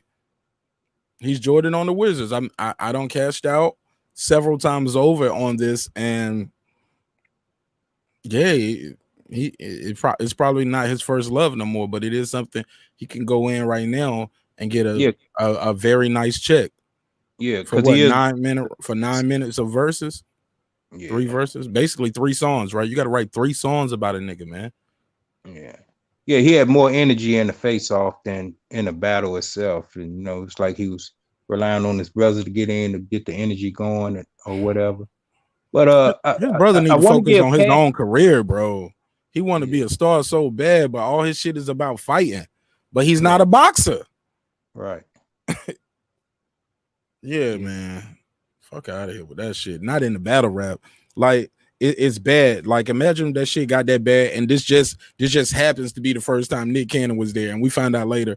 Yeah, Nick Cannon was there and everything's supposed like we almost didn't get to that because it was one bar left. He was like, yo, I got to get this money, man. Y'all got to chill. He got to calm niggas down. Bro, Cassidy was gone. Cassidy was in a car. By the time they settled down, it took forever to Cassidy come back. Cassidy was gone. Like, yo, this shit over, nigga. I got my money. They got to pay me. I ain't do nothing. That's them niggas. Y'all still got to pay me. And once again, Hitman, he's supposed to be known for controlling the crowd. You heard in all his bars. See, I'm still teaching niggas how to control the crowd. Controlling the crowd, then. And he the homie, he cool. This just critique. You know what I'm saying? So I think he gonna go back and look at that and he gonna like, yeah, Asian Math was right. You know what I'm saying? There's a lot of things I fumbled the ball on, So I don't know if he lost the hunger, but he wasn't, the Hitman of the old. You know what I'm saying? A lot of people had him watching Cass, but salute to Cass. He stepped up. You know what I'm saying? Man, that nigga Hitman looked like Broner fighting Santiago. He won the fight. But that shit is controversial to the motherfucker. I beat him. I cooked that boy. Exactly. Yeah. And I just got to say it. You know what? No, he didn't cook Cass. He did. He could.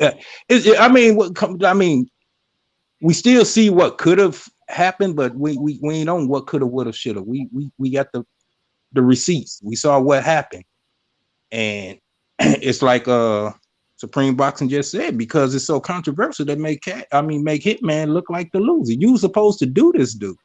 You supposed to kill him, just end it on the first round to where he's just struggling, like how Arsenal did him, like how Goods did him, like how Disaster did. Well, Disaster, that's debatable as well. But Goods cooked him, Arsenal cooked him. And so everybody just know, oh shit, them niggas cooked him. We just know Hitman gonna cook him. Nah, it didn't go down like that. It didn't go down like that. And see that, and the capitalize on what you saying, Asian man. So yeah, he kind of like let St. Louis down. No bullshit. To capitalize on that, that's real shit. Because Hitman, to me, you know what I'm saying. Well, not even Hitman. Cassidy, you know what I'm saying, came off of an ass whipping in his last battle. You know what I'm saying? His last battle was against Arsenal in Philly. He got his ass whipped so bad in his own hometown. You know what I'm saying? So bad. Gilly left the stage around. It had. Yeah. You know what I'm saying? Yeah, you saw it. That's how bad he was getting his ass whipped. Also, Gilly also didn't know what was coming for him. He was like, maybe this nigga gonna sneak in the line. Let me get up out of here, man. We losing. Man, the way he was, I'm going home. You don't know where it's going. You don't know where this car going. You know, saying the way this get the hell up out of here. So, I mean, you expecting something close to that, because the Hitman will tell you that he's on the Arsenal level. He didn't match Arsenal's. It's hard to match Arsenal's energy, period. Like, Arsenal makes everybody a better performer, in my opinion. Like, cause he gonna be calm at you. He gonna laugh at you. Gonna crack some jokes. Then he gonna start screaming, and then he gonna carry that for a long time. Some niggas tried it and can't do it. Red ain't got the voice for it. Red been trying it for years, and he can't do it. He sound like a nigga crying for his bitch to come back. You told me you was gonna let me hold your car when you go to work today. Bitch, I left my weed in the truck. Come back. What a penis spot. Yo, that nigga's voice is trash for battle. Yo, he's a good writer, but his delivery is trash. Oh man, and it's sad too to start seeing some of your battle rappers you grew up with, like them niggas, how much they blow up in weight too. I'm like, damn, y'all. It's just weird. Like niggas blowing the fuck up. McDonald's eating ass niggas, man. That's good eating shit. When a nigga still small and skinny, that mean that nigga struggling. Nah. Bands on bands. Thanks for the super chat, man. I appreciate it, man. Say good show, Nash. Thanks for the support, bro. I don't take it for granted. But did you see any Mark, of them? Go ahead. I'm sorry. You don't want to see it again. You don't I wouldn't buy it again. I wouldn't buy it again. Nah, I don't want to see no. I don't really want to see. What's next? They said the winner was supposed to face Moot. So would y'all want to see Moot versus Cassidy next? Oh my god! He earned it. You know I feel he definitely earned it. Man, are y'all niggas crazy? Mook is gonna smoke that boy. Yeah, that's what Mook said. But listen, hold on. Go ahead. Talk to me. Why? Tell me why. And maybe it's me being a historian and shit. Mook first battle, you know what I'm saying? Well, now I don't want to say first battle. Mook battled a cat named Young Hot. Oh yeah, I remember Young Hot. You know what I'm saying? The nigga Mook start the battle off saying, I was supposed to battle Tragedy for 100,000. Mm-hmm. That nigga said no. He said no to 100,000 and couldn't sell 100 albums. Man, I'm telling you, man, look, man, he do not want that smoke. I mean, he gonna take the battle because you know what I'm saying. You know, murder Mook like a Canelo fight. That's the biggest. Take the fight. You know what I'm saying. I'm about to say that's the biggest fight to made in battle rap right now. Yeah, who not gonna take the Canelo fight? But man, Mook is gonna do that boy dirty. Can I say something? Just playing devil's advocate. I know my brother Ricky hate when I say that. He be like, "You can't be the devil's advocate, and the devil can't be yours, Mark." I'm like, "All right, nigga, you know what I meant, nigga." I'm taking the side of somebody that might not be a popular opinion. Here we go. Some would argue that Mook's style is a little outdated. So many people say Cassidy's style is outdated. I thought Hitman Holla was going to be his first win. And I was calling it. I think D Hodges called it too. He said it's just hard for me not to bet on Cass. You know, I've been rocking with him so long. And D Hodges said he missed the battle, but I'm sure he's smiling somewhere up there in Boston with his shirt off, having a drink saying, I knew my boy was going to do it, Nash. I told you. Yeah, and a lot of people saying he won, man. 2-1. Some people saying it's debatable. It shouldn't be debatable. This is Hitman's Holla claim to fame. This is how he got on Wildin' Out. So I think some would argue Mook now versus Cassidy now might be, you know, two quote unquote outdated styles. So it might line up. No, that'll be the dopest though. I want to see it. It'll be the dopest because it'll be like that movie. Like I said, it'll be like that movie with Robert De Niro versus Sylvester Stallone. Remember, they both was like old, retired boxers, but then they still came back for the fight. And look at Roy Jones and Mike Tyson. They both were old and well out of whatever, but they got together and fight. Yo, that might be a good battle because you got two good old school people going against each other. We always wanted to see, like, this will be my Mayweather Pacquiao. Like, I've been wanting to see Murder Mook versus Cassidy for how many years now? Over 10 at least, bro. 20. It's been 10, way more than that, right? Because I'm 40. Yeah, I mean, I've been waiting. So if that battle comes, I will buy that one. Man, I ain't Supreme. Would you buy that battle? Would you support that? Would you cover that? I mean, I cover it. I ain't buying that, man. No, man. Look, because I already know what's gonna happen. But that card gonna be ill as fuck, though, man. Hold on. We gotta run that back. You can't just slide that past me. You trying to sell me that motherfucking Mook flow or style is outdated? Man, this nigga be having bars on top of bars on top of, like, yo, this nigga's a problem. You know what I'm saying? Like, this nigga's a real problem and shit. So I don't know, man. I don't know. You know what I'm saying? But at the same time, I'm definitely, you know what I'm saying? I'm definitely watching that battle. You know what I'm saying? I'm gonna watch it for sure. Salute the bands on bands. I appreciate the donation. And Derek Lincoln said, I'm matching bands on band for great content on this Cassidy versus Hitman battle. Who wants to match me? I appreciate that, man. That's support, man. I like that, man. I go on other channels. Darren Lincoln know I do that. I go on channels and I do the Cash Mob Challenge. I be like, yo, I need 5 people to give $1. You know what I'm saying? Or 5 people to match me with $5. So I appreciate you guys supporting me the same way. Not necessarily I think his style is outdated, but that's not that. I'm sure me saying that is not the first time you've ever heard that, though, right, Supreme?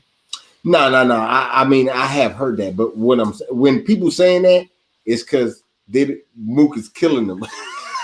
Every time I hear it, it's because he's whipping on somebody's ass, and they just trying to have something to say, you know what I'm saying, negative to say. But I mean, he don't be having bad order tonight. No. Ever. I mean, but Lux was on that. Lux had the most memorable shit ever on that Summer Madness too.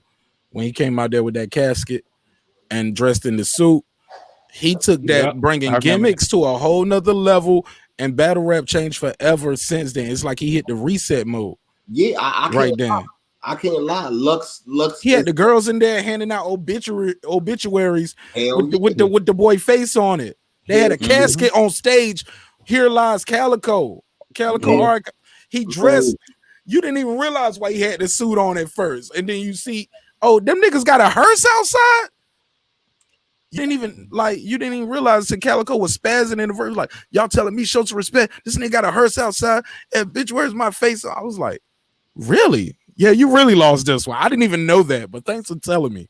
I'm just watching it on YouTube. But you know what's crazy? Because see, I remember all that, and I remember Lux having the wave. I remember Lux being the guy with the crown. He hadn't been back though. That was his return. Yeah, no, I'm just saying. No, I remember him being the guy and having that crown. And you know what happened?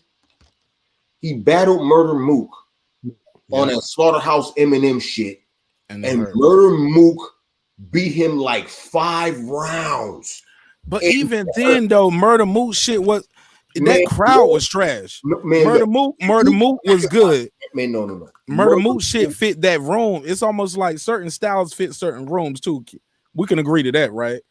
I think Lux shit, as good as it was, Mook just over prepared. Like he already knew what the nigga was gonna say. But I think he was good on the spot with rebuttals. Mook, he just whipping on Lux ass that way. Mook might be Kobe of this shit, huh? Man, whipping on Lux ass that way is what got him all the shit that they were saying he might have lost the step type shit. Yeah, whipping on Lux ass that way changed the whole game. And it changed the game because they got paid big bread for that shit. You know what I'm saying? So, I mean, you know, you got to get a man his respect. You know what I'm saying? You got, I don't know. I know if the Cassidy shit is not what's popping, but if they give him the battle and they're going to pay for it, you know, I'm glad. I'm here to watch it. You know what I'm saying?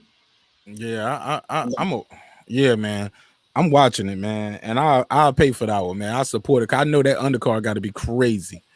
Real quick, man. Let's switch. I don't even care about the undercard. It's just like I'm 41 years old, and ever since they first really started battle rapping, everybody been since YouTube first started. That's been like since that rap battle been started. That been like the ghostest. They supposed to been battle Mook versus Cassidy. They would have been both the goats, but now it's 20 years later. But on dogs, I'll definitely pay for that.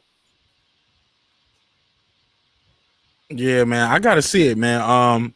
Real quick, Supreme, before I let you go, man, did you see that fight this weekend? What fight? Heron and Frampton. Yeah, unfortunately. Why you say unfortunately? You didn't want to see the fight? Nah, man, because my goofy ass picked Frampton to win, man, like a goofy. You know what I'm saying? I should have went with the with Heron, man. I'm mad at myself for that, man. Going against the black fighter. Nah, joke. It's a jokey joke, bro. It's just a joke, bro. I'm just joking. Nah, man. You saying some real shit. I thought the fix was in, though, man. I thought Trigger Man Dan Kinahan had it on, you know what I'm saying, lock. And obviously, Heron did not get the motherfucking email. Yeah, what about? So that's all. The only reason you picked them because you thought they was gonna give it to him. Yeah, I thought the fix was in. You know what I'm saying? It just seemed like it was too much. You know what I'm saying? They was fighting in Dan Triggerman Kinahan backyard. You know what I'm saying? Because he stay out there. So they was fighting in his backyard. It was his fighter it was an Irish fighter and all that other extra shit. I just thought, you know what I'm saying, the fix was in. I really did. And I'm telling you, the fix probably was in. It's just that Heron didn't have service over there in Abu Dhabi or wherever, you know what I'm saying? When he get back, soon as the plane land, his phone goes off, he'll be like, oh shit, I was supposed to lose on Saturday? I'm telling you. Oh, bro, you a fool, man. Bullshit. He had no service out there, man. He whipped that boy ass, man. I'm telling you, he's gonna be like, damn, I ain't even. The only reason Dan Kinahan didn't get up on his ass is because he looked at the joint and said, it says unseen. I guess he didn't read. No bullshit, man. No bullshit, man. Yo, I want to say this, man. I definitely think working with B.E.A.T.S over there and being in that gym with training in Nebraska with Terrence Crawford helped. And being that it was an empty room, because he can hear B.E.A.T because I can hear him on TV. You know, and you can hear him throw it. He right there, throw it. And then he'll throw it, bam, and catch Frampton with that left. It was several times he had to tell him, throw it. He don't have to tell Terrence to throw it. You get what I'm saying? Mm-hmm. I thought when he got that cut on his eye, I was like, oh man, he's seeing ghosts. He got cut in the 5th last time, then he got cut in the 4th this time, and he was pretty much winning the fight to me already. It was hard for me to get Frampton any rounds. It was like even with all the little, he was trying to juke his way in, and he was like, you can hear B.E.A.T, he ain't doing nothing, put the stick back on him. Poke him, put the stick back on him. And he'll start working the jab again. And I just saw a Jamel Herring that was prepared for anything this guy had. He was not about to win tonight. Yeah. I think Frampton might have put too much pressure on himself and the build up to the fight and everything, you know? Yeah, man. Yeah, I can see that. And we didn't get that announcement. We didn't get no announcement about Pacquiao and Spence. We thought we was gonna get the announcement. Oh, I don't really talk about those things because I know the games that they play. I'm not for that. Yeah, man. We didn't get no announcement on that shit, man. I was truly disappointed. Yeah. See, I mean, I'm a Bud fan, but you a diehard Bud fan. So don't say that. Don't say that. Everybody say that. Yeah. Everybody thinks that, but I have. Let me tell you why. But listen, I'm gonna tell you why. Hold on. Okay, I'm gonna tell you why people say that. Go for it. Because in any situation, in anything, I hear you say to play devil's advocate. But when it come to Bud, man, fuck the fucking devil, nigga. I never heard an argument that was convincing and fair. I hear listen, I'm willing to do it though, because listen, I was all for Spence until Spence started saying my kids can't eat no belts. Before that, you know what I'm saying? The kid used to say strap season. I remember Bud calling him out before he came to 147. They was talking about Bud coming up from 140 to 147. He light in the ass and all this stuff. Get a belt for all of these things. Look, man, I'm not gonna tell you Bud Crawford is doing things right when he's doing things wrong, but the dude is winning in impressive fashion. That's all I'm saying. But he was like, you a diehard fan? Look, man, if the dude lose, I'm gonna come up here and do a video and tell y'all about him losing and tell you why he lost. No. Of course, I'm gonna keep it a bug. I'm gonna keep it a trillion. I'm not gonna ride with your fighter, but you don't. I don't hit no. I just find it funny. Advocate. I never hit devil's advocate when it come to Bud. Give me a reason. Look, man, the kid is doing everything right. He's staying out of trouble. He lives a clean boxing lifestyle. Am I lying? Hold on. Am I lying? To play devil's advocate. Go for it. You know what I'm saying? His promoter shitted on him. You talking about his promoter? What you mean? You talking about his promoter? I thought we. Hold on. Okay, but go ahead. I'm saying though. Are we? Or what we talking about? Because we talking about the fighter, or we talking about the actions of other men other than the fighter? No, but go ahead. But you're right. His promoter shitted on him. Yeah, and his actions was. Oh no, I know it's hard. I don't agree with that. I ain't gonna do all that. You know what I'm saying? That right there, you got to be critical of that. You can't turn a blind eye to that. I don't like it. You know what I'm saying? But you don't. I don't. You got to address those things though. And he stopped everybody. He wasn't supposed to stop Horn, and he been stopping everybody since. See, look, when it comes to giving the man his credit, I know how to give him his credit. You know what I'm saying? Like straight up. So you don't like his business acumen? Yeah, I don't like the shit. I don't like the shit he doing outside the ring. Period. You know what I'm saying? Inside the ring, you that deal, but outside the ring right now, you looking real shaky. Straight up. Well, doesn't his contract end this year in September, right? I don't know. I'm not one. I don't know his contract. Mm-hmm. So why would you have problems with his outside of the ring and his business acumen if you don't even know the contract and even when the contract ends?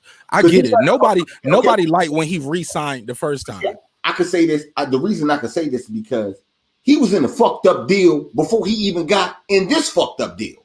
Who said this was a fucked up deal? He getting a guaranteed $4 million fight. See, hold on.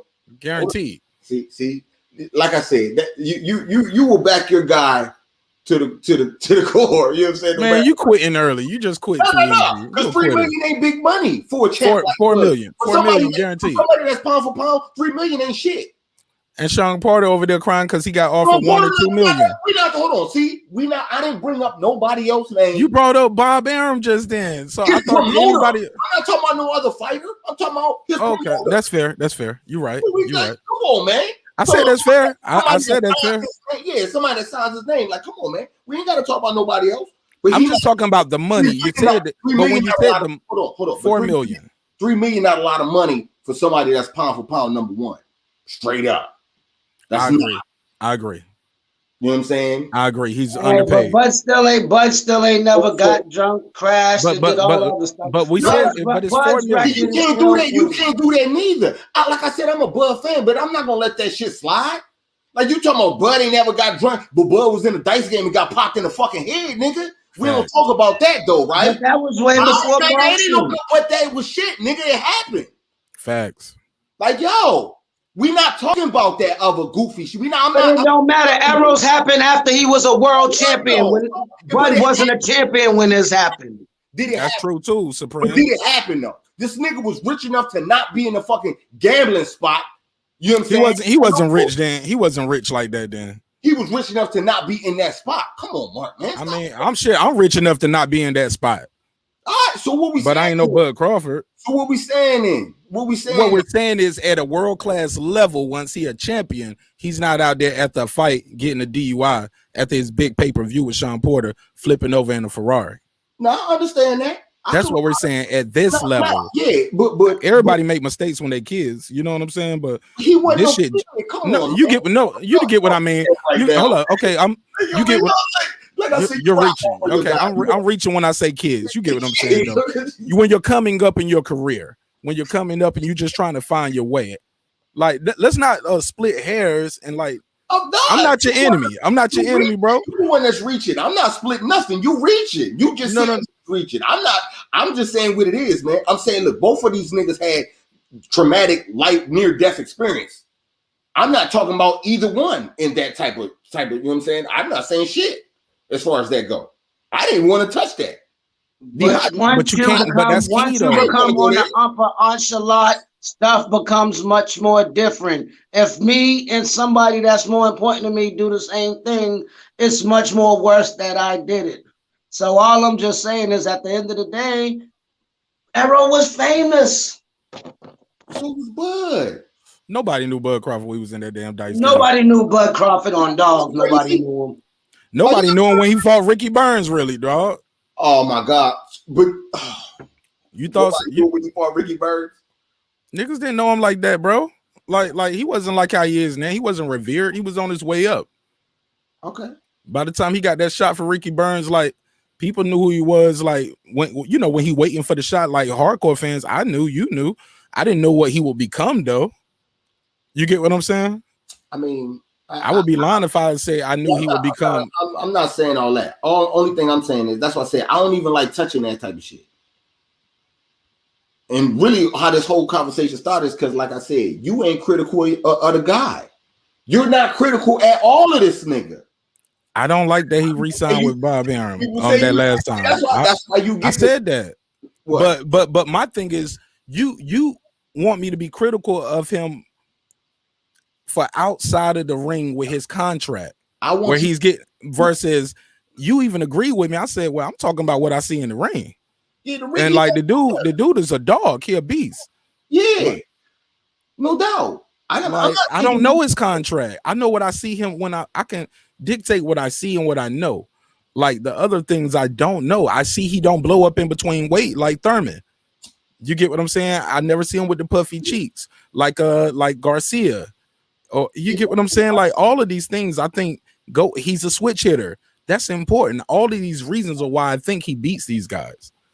He's not God's gift to boxing, though. Hold on, that's what I'm saying, though. Like I said, I think he could beat them too, but I'm critical of the guy. You're gonna do be critical other than his contract. Hold up, Mark. Yes, Just sir. Like I said, when you anybody we talking about in any situation, you could give the unpopular opinion without a shadow of a doubt. You are the Mr. Devil's Advocate guy. When it come to Bud, I never hear you say to play devil's advocate. Whatever. I just never hear that. That's the only thing I'm saying. Hey, my G, maybe because it's enough devils in the room. The devil don't need no advocate. Like I'm always the only one root for him. I hear you, man. See, that's not not with you, but like if you watch my show enough, you gotta keep it. That's what I'm saying though. But that's when someone say that you be riding hard for your guy type shit, you gotta take that part of it too. You know what I'm saying? You can't don't be acting like you all even with it if you riding hard for your guy. And it ain't nothing wrong with you riding hard for your guy. But here, you know what I'm saying? But you gotta say that's what it is. But I take umbrage with that though. He's not my guy because I just like I'm a fanboy. He's my guy because I can give you a 10-point reason why I think he beats this guy. That's it. That's fine. But I can tell you why he'll lose to somebody else though. Listen, I'm not saying not at 147 though. Look, man. Like I said, I agree that Bud beats Spence. I agree to that. When they fight, I got Bud. What are your issues with Bud Crawford as a fighter? Not setting up big fights. Okay. That's fair. Not setting up big fights. What do I need to play devil's advocate about that? We agree on that. Not setting up big fights, not being in tune with your fan base, and fucking around and not fucking around with Bob and them. You know what I'm saying? Because they shitting on you. Not because I don't like Bob, because I don't like Bob. But if Bob was doing you right, you know what I'm saying, then I just had to shut the fuck up. But Bob doing you wrong. You know what I'm saying? So yeah, those things. But I don't. You agree to the things that I just said, but I never hear you talking about that. How many Terrence Crawford shows do I do? I mean, I don't have any. Look, I don't really. I probably have like 3. But look, I'm just saying what I hear. Man. I'm just saying what I hear. Okay. That's it. Yeah, man. Well, I appreciate that, man. Well, that's good. That's good, man. That's good that you told me that. I need to take notice to that, and I want to keep that in my head. But when it comes to these guys at 147, I just think he beats them, man. I think he beats these guys for even. It's just like even like the fact that he's not getting as much wear and tear on his body. These guys are going. They having wars with each other, going 12 rounds. He's finishing his fights early. You get what I'm saying? That's wear and tear. That's mileage. His car wasn't flipped over. Yeah, you get what I'm saying? Yeah, he got shot, but in the head, the bullet went through the glass. It tumbled, drove itself to the hospital. Errol wasn't able to drive himself to the hospital, my brother. And when I said that they both shell shocked though. That's something you can't get rid of. Right or wrong? I just want to know how many fights do you think that accident took off Errol? Buds was so long ago. Buds was like Mark. You were so hold on, Mark. You a soldier. Can you? But am I lying? Buds was like 15 years ago when that happened. It's easy to get over it 15 years later. Errol's is just recently. Big difference. That's a fair point. Timeline. Okay. It's a big difference. I hear you, man. Shell shock is shell shock, man. Yeah, man. I ain't gonna lie. I don't know what it's like to be shot in the head, and I don't know what it's like to be thrown through, ejected from a car. I can't imagine, but as a combat medic, I real talk though, I've treated both. I treated the guy who actually tried to kill himself in the army, and he failed, and he ended up being blind. He shot himself in the head, like put the gun to his temple, but he didn't die. He ended up being blind though.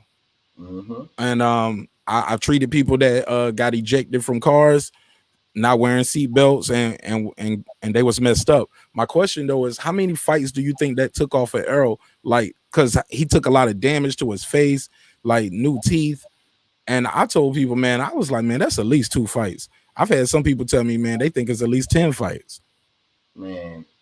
Because when we see the picture of him, they already cleaned him up, and he still look rough. Now I give him about a good 5 or 6 more because he's young. See, he's still young. See, like when you're still in the early 30s and the 20s, like I swear to God, your bones hurt. Because I fell the other day and I'm 41 and I noticed it take a little bit longer. So kind of like some people got good that the young people, like some people could heal. Because I know many people that hurt themselves and they was up and like back and popping, but now let a nigga my age did it. I would have been probably having my kid to call me to bring me something. So they're still young, so I'm pretty sure they still got enough time though. So that took off 3 fights. You said 3 to 5 fights. You said.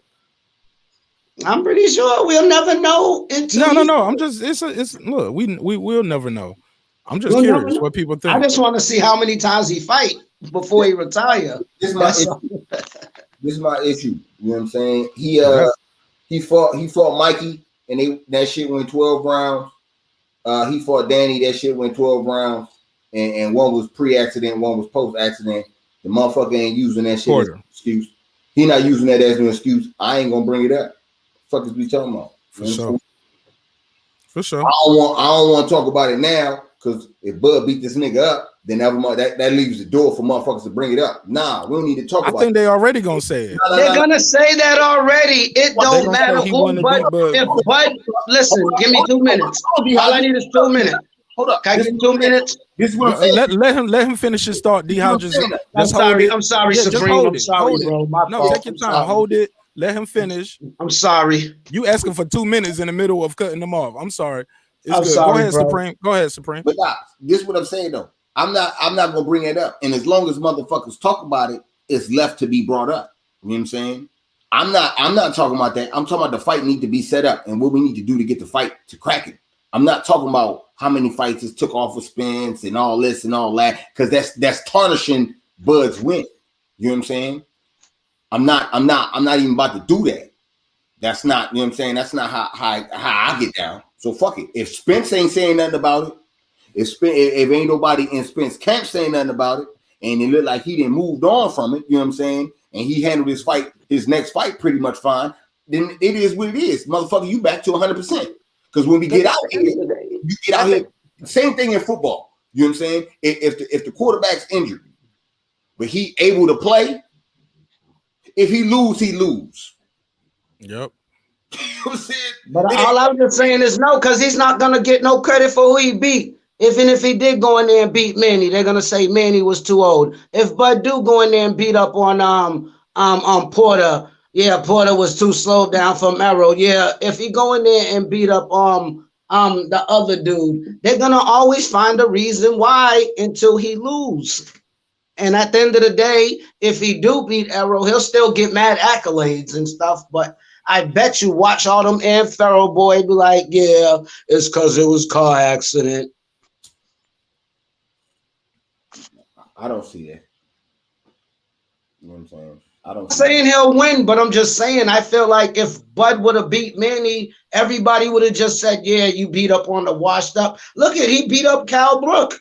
And just because Cal Brook got beat up by Triple G and Errol Spence, he got no credit and he whooped Cal Brook.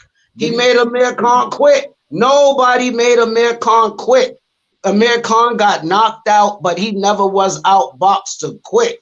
So it's like you gotta, I circulated, I'm not just a Bud fanboy, president, whatever I am, but I circle in everything. And a lot of times he did stuff other people didn't make people do to them. Yeah, I mean, I don't know, man. You know what I'm saying? Like I said, I ain't taking no credit from what Bud doing. You know what I'm saying? Yeah, this is one. Go ahead. Now go ahead, Mark. I was just saying, yeah, this conversation always splits the room. You get what I'm saying? This is one of those conversations that always split the room half and half. You get what I'm saying? But I definitely just have my reasons why I think he beats him. And I'm not trying to bring that up in a disparaging way, but I bring it up as in like one of my points, as in living a clean boxer lifestyle. He's not out drinking. That means there's less wear and tear on his body. He doesn't blow up in weight. You know what I'm saying? And far as he can say he 100% all he want to. The pictures don't lie. He's never looked like that after a fight, and he looked like that after that car accident, getting ejected, landed on concrete. So yeah, that was some damage done. And yeah, man, I wish the brother nothing but success and health and wealth and prosperity. I do want to see the fight, but I do think that will be an issue. And I gotta slightly agree with D Hodges that some people are gonna take the credit away. Because I've heard people prior to that Kell Brook fight saying if he beat Kell Brook, that'll be his first legitimate test. You know what I'm saying? That's a true welterweight. Actually, this is a naturally bigger guy who's coming back down. This guy fought at 160, 154. So we can say he beat, you know, a true welterweight. I heard people saying he was going to beat him by decision. And soon as the fight was over, some of those same people were saying it was a fix. And I was just like, golly, man, the kid ain't going to get his credit. So believe it or not, when you say I don't play devil's advocate, when I'm talking about Bud, believe it or not, when I'm in all these other rooms, and a lot of times that's all I'm doing, because I'm talking about, I might make up points like that, and people saying, nah, I post a ride with Spence because of Al Heyman. People make it about Al Heyman versus Bob Arum. A lot of times people hate Bob Arum so much, and I feel like Bud gets that energy just because of he's still with him. But we shall see where this goes. I don't think he's going to re-sign with him, though. He might test the waters out there in free agency. I think if he resigned, then what? What does that tell you? It depends on what happens before he resigns. Like if Bob gets him the Pacquiao fight, if Bob is able to get him that Pacquiao fight, and he resigns, I wouldn't be mad at him.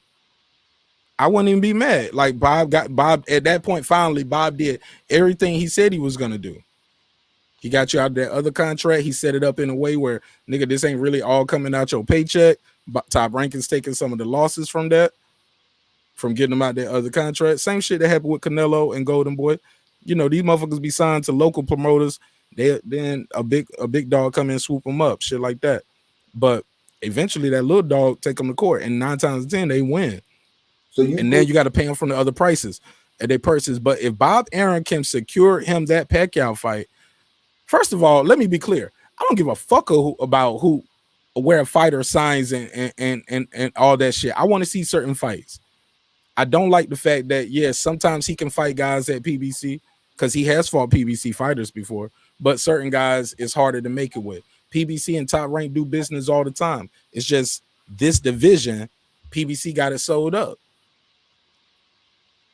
You know, I think fans should put pressure on the other fighters too. Like, hey, why y'all don't want to fight this guy? Like, not telling the guy he has to quit his job at his company and join your company. Top Rank been around a lot longer than PBC. Top Rank is top rank. PBC, man. No, I'm just saying. No, that's what the narrative is. You didn't say it, but that is a common talking. But that is the common talking point out there. No, it's not. Yes, it is. People been saying he need to cross over. You never heard him. He need to cross over. He on the wrong side of the street. He need to cross over to the other side of the street. You never heard this, Supreme? Man, what I hear niggas say, let me tell you what I hear niggas say. Leave Bob. No matter what you do, leave Bob. Be a free agent, nigga. Right. Don't even sign to the PBC. No one's telling you to go over there. Be your own boss, where you can fight a nigga on the zone. You can fight Conor Ben, then turn around and go fight Spence, nigga, without anybody telling you you can or can't. You know what I'm saying? That's what niggas is telling a nigga to do. Ain't nobody saying go fuck with PBC. Come on, man. Like I believe you saying nobody. I promise you. I promise you. Maybe you ain't in those same rooms, my brother. Yeah, but I'm saying I just heard this before. I'm sure he's heard. But boxing talk, do niggas be like what do y'all be listening to then? Yo, like, niggas be wilding, bro. Niggas that bro. You know what I'm saying? Because I hear a nigga say he know about boxing, he follow boxing, and then you ask the nigga about one of Bud's fighters, and they don't know nothing about the shit. So like, yo, you don't know, like, yo, it's cool, but don't be out here bragging like you know some shit. I'm just saying. Yeah, man, I'm telling you, bro. That I'm not the first one to say that, and that's been my main talking point a lot of times where I ended up in that position where I'm playing devil's advocate because I'm telling people, yo, where he signed. Look, another thing too.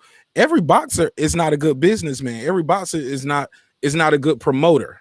Some guys are better at it than others. Like I saw with the emergence of PBC, a lot of the fighters start having their own promotional companies.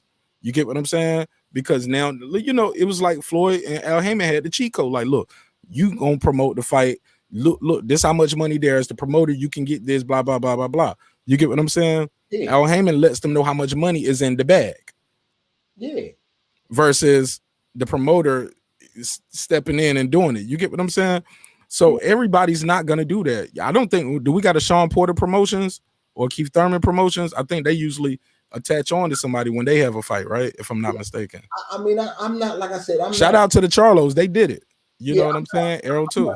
I'm not saying that Bud, like I said, man, fucking with Bob, he hold up fights. He not the only fight he holding up. Every top fighter over there is having some type of issue. You know what I'm saying? Like, yo, yeah, man. You gotta. And if you resign to that, then what? You know what I'm saying? Like, my question to motherfuckers is like, yo, it's cool for this nigga to take an 80-20 deal from Pac, but a 60-40 deal from Spence is totally out the fucking question. When the 80-20 from Pac is only like 10 fucking million, but a 60-40 from Spence is probably like 40 fucking million. What do we? But you know, how do we know these numbers? Where did you even get those? Where do you get that math from?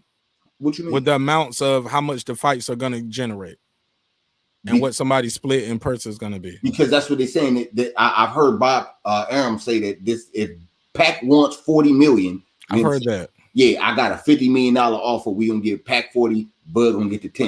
You know what I'm saying? And that's more than Bud getting paid now, so he gonna take the 10. You know what I'm saying? So Bob Arum gets zero?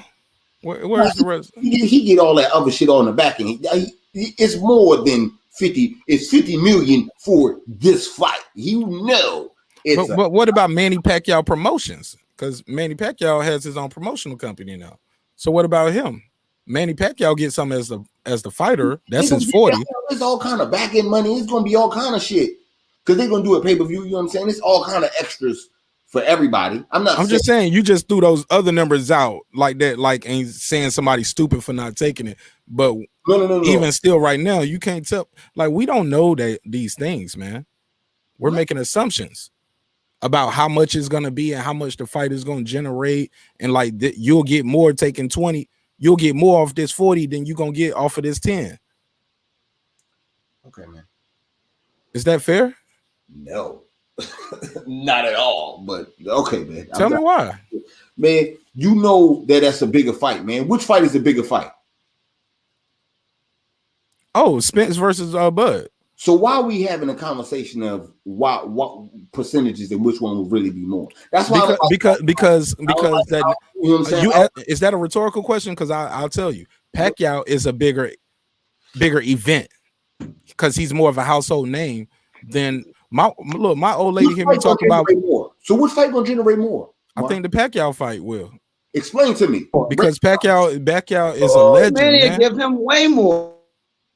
I got Manny, man. That's Manny is Pacquiao is a household name. My wife don't watch boxing unless I'm watching. Go ahead. That Thurman bag was crazy, and he lost his belt. He still got a crazy bag.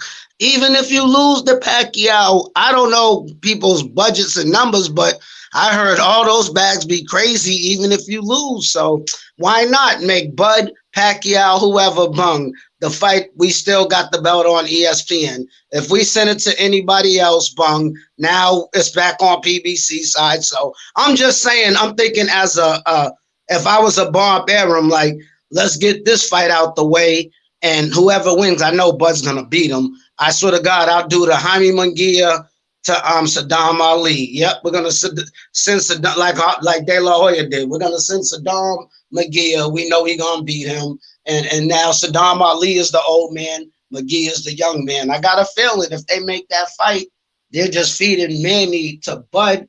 Bud win. Now he's the new Munguia. Just my opinion. Just my. Go ahead, Supreme. I mean, like I said, man. Can't let red. I don't see that as no bigger fight. In my opinion, man. Like I said, bigger fight or bigger event. That's what I mean. Bigger payday. Bigger payday. Bigger payday. Okay. You know what I'm saying? It's not a bigger payday. And that's why I disagree with you, Ed, too. I mean, okay. I think anybody, I'll make more money fighting. Anybody will make more money fighting Pacquiao than Spence. Pacquiao is cash cow. Supreme, like, bro, like if you don't think he got millions of Philippine people that pay for him. China, Philippines, Dubai. they give him sound good. All that sound good, and I'm not saying that that's not true, because what you're saying is true. But the biggest fight is Spence and Bud. That shit's gonna sell. Like, oh, it is. So why? You keep confusing bigger fight with bigger event. The event, not only am I fighting Manny Pacquiao, I'm about to snatch his fans. I'm gonna get the biggest bag. I'm gonna get the biggest. I'm gonna get the biggest bag of my life. Mark, man, you playing like yo? That's what I'm saying. You don't think Mayweather got fans from beating Oscar? Come on, man. When Mayweather beat yo, what Pacquiao fan? Did Tim Bradley get Pacquiao fans? He didn't beat him because a lot of people don't think he beat him. See, man, I can't do it. I can't do it. You know what that means. You know what I'm. Are you think? But no. Okay, I'll be fair. Let's just be fair. I'm listening to you. You just said that. You just said that like 2 seconds ago. What I say? You just said, yo, my wife don't watch it unless it's Pacquiao, nigga. No, I ain't say that. You ain't hear me. What I said, my wife don't even watch boxing unless I'm watching it, but she knows who Pacquiao is. I watch boxing. She couldn't pick Bud out of a lineup still probably, or Spence. As much as I like the fighters, she wouldn't recognize him. What about Marquez? She won't know him. All right then. So what the fuck is you talking about it is gonna gain some fans and shit? I'm lost. Because Pacquiao is a senator. He's a global icon, man. So okay. You don't think Pacquiao sells pay-per-view? Well, why Marquez make this nigga play? And how many Pacquiao fans are Marquez fans? A lot of them, bro. You know what? All right, bro. All right. I was a Pacquiao fan. I thought Pacquiao was gonna beat him, bro. I was a Marquez fan. All right. Marquez, but now granted, let's be fair. How many times did Marquez fight after that? Marquez pretty much wrapped it up. Come on, man. You gotta stop the dog. Pacquiao, Pacquiao. Even trick question in itself. You know Pacquiao wouldn't even give him. Pacquiao wanted a fifth fight. Marquez refused it. All right. You get what I'm saying? And Marquez lost a lot of fights because of that. Because he was like, nah, I just want to have the fight. Remember it the way it was. Pacquiao wanted to fight him a fifth time. That's a fact. I don't know if why you tripping like I'm lying. You know what I'm saying? But that's true. You lied. I ain't say you lied. What you try to say is Bud fighting Pacquiao and beating Pacquiao is gonna get Bud some Pacquiao fans. That's false. I gotta disagree with you, bro. It's like I think a lot of boxing fans know that, man. It's like Thanos, like when I kill you or beat you, I get your power. Yeah, I hear you, bro. Man. He might not get now. Granted, Supreme. Some people gonna always ride with that guy, and they gonna be like, he was robbed, he was cheated, this, that, and the third. So you ain't gonna get some fans, but you gonna get some people like some commentators, some casual eyes. Like he's gonna get more casual fans watching him. Do you think? Can we agree to that? Spence versus Crawford is the biggest fight, and it's good for boxing. Anybody versus Pacquiao is gonna be great for the it's gonna be a big event, and you're gonna get some casuals watching you. Pacquiao, can we agree to that? Can we at least agree to that? Did Jeff Horn get some Pacquiao fans? Can we agree to that? Did Jeff Horn get Pacquiao fans? No, he didn't. I no, Because after no, the he fight, didn't. people didn't know really who He the picture didn't. was. That was like a 50. That was a 50-50 fight, dude. It's hard to pick who's better when it's 50-50. You just Right, bro. You see what he trying to do hat tricks and do gotcha questions. But the two niggas he named was the worst shit ever. Yo, you be trying to move the goalpost so slick, and I'm just not letting you do it. I'm sticking to what you said. You said you trying to split hairs, but you picking fights that you know. I'm naming. I just named you. You named questionable losses. No. I named you except for the Marquez shit, and Marquez definitely got Pacquiao fans. Hold up. I named you 3 fighters that beat Pac, and you only giving Marquez the credit because he slapped him. Hold up. You only giving Marquez the credit saying that he got motherfucking fans from Pacquiao. But the other 2 niggas that beat Pacquiao, nah, he ain't get. So, but Bud just automatically just don't get it. So what if it's a controversial fight? He might not get the credit then. So what the fuck is you talking about? If he beat him, he get like, come on, man, like Mark, man. But I don't think he's gonna be no controversy though. You ride hard for your guy. You know what I'm saying? you try hard for your guy. Like no, you got something in your head like you trying to you be riding like you want to go to court. Nah, you know what I'm saying? Like we need to go on night court about this shit, my nigga. Like you night court, you'll lose because you move the goalpost, and I won't let you. You gonna lose, bro. That's all you've been doing, my G. I won't. You know what I'm saying? You want me to tell you what's crazy? Bud was in night court. He was found guilty. You know what I'm saying? I'm sure he was over there. Yeah, I'm sure he was. No, I'm just saying. I saw the playback. It was like 4 or 5 on 1. Y'all had a witness prosecuting the case. I wasn't in it. I wasn't there. I watched it though. I didn't have nothing. Look, I had no dog in that race. Okay. You know what I'm saying? I had no dog in that race. Straight up. So I'm just saying, you know, but you like I said, you ride hard for your guy. You go move the goalpost for your guy. You go do what you got to do. You know what I'm saying? For your guy, man. He not gonna look at no bad light. Not on your side. You believe over talking people and being condescending helps you win, but that's cool. No, I'm just saying though. You ride hard for your guy. And like I said, this whole conversation, you ain't say no devil's advocate or anything Bud doing wrong. We not touching those conversations. We not touching that. Because you agreed that he's a great fighter. You want to talk about his business acumen, but neither one of us have seen his contract. We have seen him fight. But you don't want to talk about that. We want to talk about his contracts. No, I want to talk about what could happen with a contract and what fight would generate the most. Let's talk about why he's not getting big fights. Let's talk about why his pay-per-view's not selling. That's bad promotion. People should know who he is. That's all you got. I mean, what else you want? Go ahead. I was trying to pass the mic. Like, I'm trying to be fair. Yeah, see, that's what I'm saying. Like, what are you saying? You ain't saying nothing. I agree with you, and you're dumbfounded that I agree with you. Tell me why his pay-per-view is not selling. I don't know. I just said it's bad promotion. You tell me and give me a reason to play devil's advocate for Bob Arum. Like my thing is, I don't listen, man. I agree with you guys. I don't like Bob Arum's style of promotion. I don't think he's great for boxing, but I understand still why people and young fighters sign to them as in top rank. It's because it's one of the oldest, longest running boxing promotions in the world. That's why people still sign with them, because he brings you probably in the office. You know, I had Mike Tyson, Ali. You know what I'm saying? Him and Don King, they're 2 of the oldest. And they put on some of the biggest fights. So I get it. You know what I'm saying? But I ain't telling people I don't like it. I don't like what you're doing. Like I don't like it. This is the view. That's what I said. What are we talking about here? Like it's almost like I said, that's the end of it. You know what I'm saying? I get it. I get why he do it, but I don't. No. I didn't. I said I get why fighters still sign. Like you ain't never asked yourself why do fighters still sign with Bob Arum and top rank? I know why. That's what I just said. You know why? I know why. Do you like it? You don't like it. I don't like it. What we gonna do? You gotta have pay-per-view. Of course, Steven just signed with him. ESPN, you don't need pay-per-view to pay for it. You get free good like that. ESPN, will actually put on 2 good fighters. I can't name them. I'm drunk right now, but like I get mad good fights on ESPN for free, and I'm saving my $70-$80. So of course I want to be on ESPN. More people could watch me. People are not going to pay the money, but as long as they're subscribed to ESPN, they could see me. I might not get no money, but at least I'm getting more exposure. That's what's good about Top Rank. No, I'm not saying what's good about Top Rank. That wasn't my question. My question is why he can't sell pay-per-views.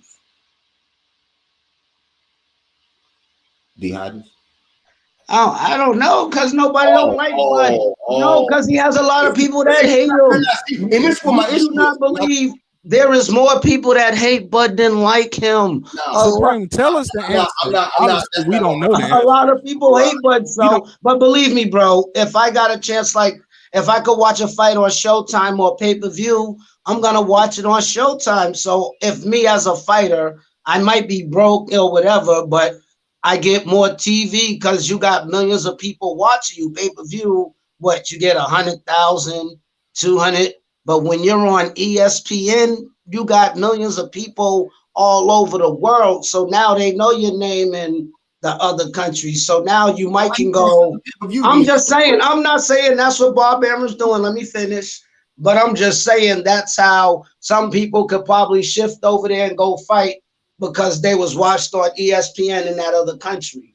PBC's not in really too many countries. So I'm not saying sign with ESPN, but they're worldwide. Your fights are definitely get seen. And to answer your question, I got an answer for you. I think dance partners matters too. Dance partners matter far as paper. Go ahead, man. No, I'm saying my bad. That was my next question though, was about dance partners. But yeah, and I think it's about the American public buying into certain fighters and getting familiar with certain names. A lot of these guys having their first pay-per-views fighting each other, or either fighting Pacquiao, or either it's something. Pay-per-views are down. Deontay Wilder wasn't really fighting on pay-per-view other than really what Fury and things like that, like big events. Fury was fighting on ESPN other than fighting Wilder. You get what I'm saying? And Fury's a big guy. Lomachenko still is on fighting on ESPN. Pay-per-views is just like it's a older model, especially in the digital age where things are getting ripped. Some people are selling, but it's still, even our expectations what a successful pay-per-view is have decreased as well over time, because a successful pay-per-view has changed. So people don't want to risk it. It costs money. It's a lot of money to put up just to put shit on pay-per-view. So I think dance partners matter. Also, you got to have a promoter that believe in you. So yeah, but you tell me, why do you think he don't sell pay-per-views? I mean, look, to rebuttal your answer. I mean, all that sounded real good, but we talking about all this before pandemic. You know what I'm saying? When pay-per-views was doing good, but still, I disagree with you on that. Pay-per-views, man. Like I said, Fury. But listen, prior to Wilder, who was Fury fighting on pay-per-view? I'm not talking about Wilder and Fury. I'm talking about. I'm just saying in general, like big stars. Like prior to the pandemic in boxing, I never brought up the pandemic. Before, that's what I'm saying though. Before Lomachenko, no pay-per-view. Before, was that might have been? It might have been after the first Wilder fight. You know what I'm saying? Because the first Wilder fight did do good numbers. You know what I'm saying? But then Bud fought. I want to say Amir Khan on pay-per-view. That shit was horrible, man. It was. You know what I'm saying? That shit was horrible out there in the streets, man. You know what I'm saying? So those things need to be addressed too, man. And I think it hurt any future pay-per-view, like the next, like because the way Amir Khan quit too. The shit was anticlimactic. You get what I'm saying? All that, and that's what leads me to my next question. You know what I'm saying? Buzz level competition, like that needs to be addressed too. Now I am one to give him full credit for Kell Brook. You got the game fucked up. Yeah, he whipped Kell Brook ass. Believe that. You know what I'm saying? I'm gonna give him credit for that one. And I'm gonna give him credit for Jeff Horn. You know what I'm saying? I'm definitely gonna give him credit for Jeff Horn, because motherfucking Sean Porter and Danny Garcia ain't beat not another champ at motherfucking 47. So you got the game fucked up if you think I'm gonna take away Bud credit for beating a fucking champion, something that these niggas they never did, that they run around like they did something. So yeah. I jumped on that. And said 2 million was disrespectful. Sean Porter said. I jumped on that too, though. You know what I'm saying? But you see how I could quickly jump on that, but I could still be critical of this nigga not fighting nobody, not selling pay-per-views and shit. But when, like I said, I asked you that, you like, yeah, but I didn't. You know what I'm saying? No, I need you to be critical of that. You just don't like my answer, my brother. Like, or you might not like my delivery. You know what it is? You know, it's not the answer. The answer is cool. It be that energy. Because that energy don't be the same energy that you do with every other fighter, Mark. It don't. We could talk about Wilder, and you could give me energy and devil's advocate and all that other shit. We could talk about Fury, and you can give me all that. We just talked about Spence, and you do all kind of shit. You know what I'm saying? Talking about the car crash. You went in on that type of shit, and all your reasons and shit, right? But then I gave you all of them, but I gave you about 2 or 3. Hold on. But then I asked you about this nigga at pay-per-view, which is just like, yeah, it's just bad promotion. But yeah, you're all right. Like, come on, man. You gotta be. I need the same criticalness.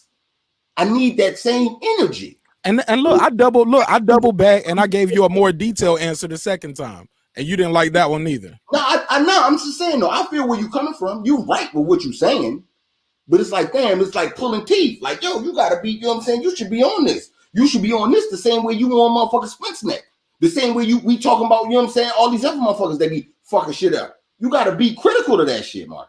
I mean, that's your guy. Am I on Spence neck? Hold on. That's your guy. I know you're gonna ride for your guy. I do the same shit. You know what I'm saying? I got niggas that I fuck with hard too. You know what I'm saying? But I'm critical of that shit, and I'm not gonna let that shit slide. Nah, I am your big fan. I am gonna ride with you no matter what. But you know what I'm saying? Nah, I'm gonna handle it. You don't know how much money Fury made fighting regular TV on Top Rank before he was even a pay-per-view. That nigga was getting mad bread on Top Rank, and he wasn't even. Hold on. He was getting good money though. But you're wrong. He made a pay-per-view before he went to Top Rank. Oh well, whatever. He didn't make one after, Klitschko, but like, right? No, I'm talking about Fury. What was Fury's pay-per-view before that? Oh yeah, the first Wilder fight. I'm sorry, I correct myself. I swear to God, Supreme, bro. That's what I was saying. That's what I was saying about. But that's what I was saying, Supreme. Like, dance partners matter. Like him fighting Klitschko was pay-per-view for us over here in the US, right? We had to pay for that HBO pay-per-view to watch that.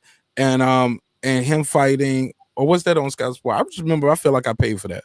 And also him fighting Wilder is a pay-per-view. Dance partners matter, man.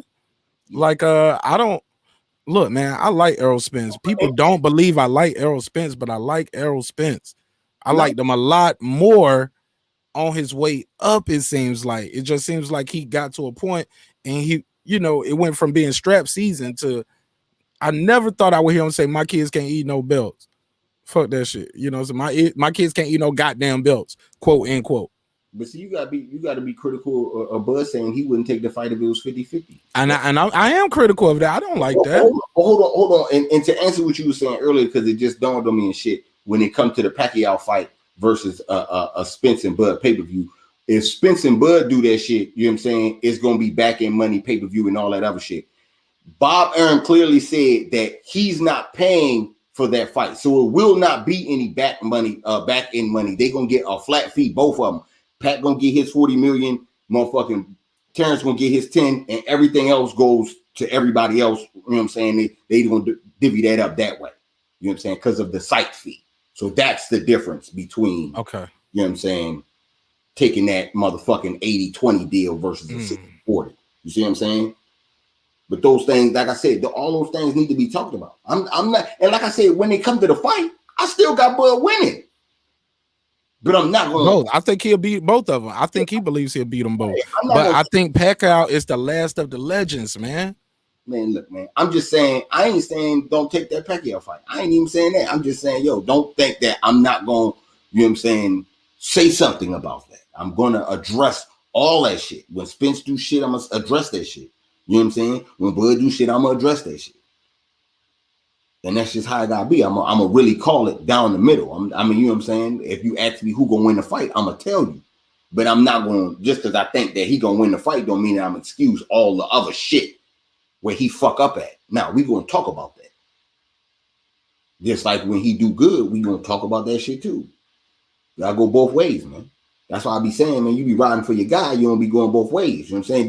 Then when they get into a debate, you be want to move the goalpost and shit. You know what I'm saying? That shit, you know what I'm saying? That's wild money right there, man. Pause for the go both ways, though. You got to be a two-way street. There you go. You know what I'm saying? Yeah, man. But it's like you want me to be critical of things about his business and other shit. But We gotta agree. You was just critical about this nigga in a car accident, though. Because that goes with why he loses the fight. That goes with look. Somebody's contract and somebody drinking and driving and getting ejected from a moving vehicle is totally different. Both of them can stop your fight and fuck up your career. Okay, bro. That's moving. Now who's moving the goalposts and reaching D Hodges? You see what we did there? He's talking about a bad contract, and you don't like. You can get shelved, can't you? You can get shelved, but you won't die. You're not about to kill somebody else on the road. You're not facing criminal charges. You don't have to get new teeth and get skin grafts on your face and all kind of shit. No, they're not the same. They're not synonymous. We're the same, right? And now you moving the goalposts, and I appreciate that. Thank you.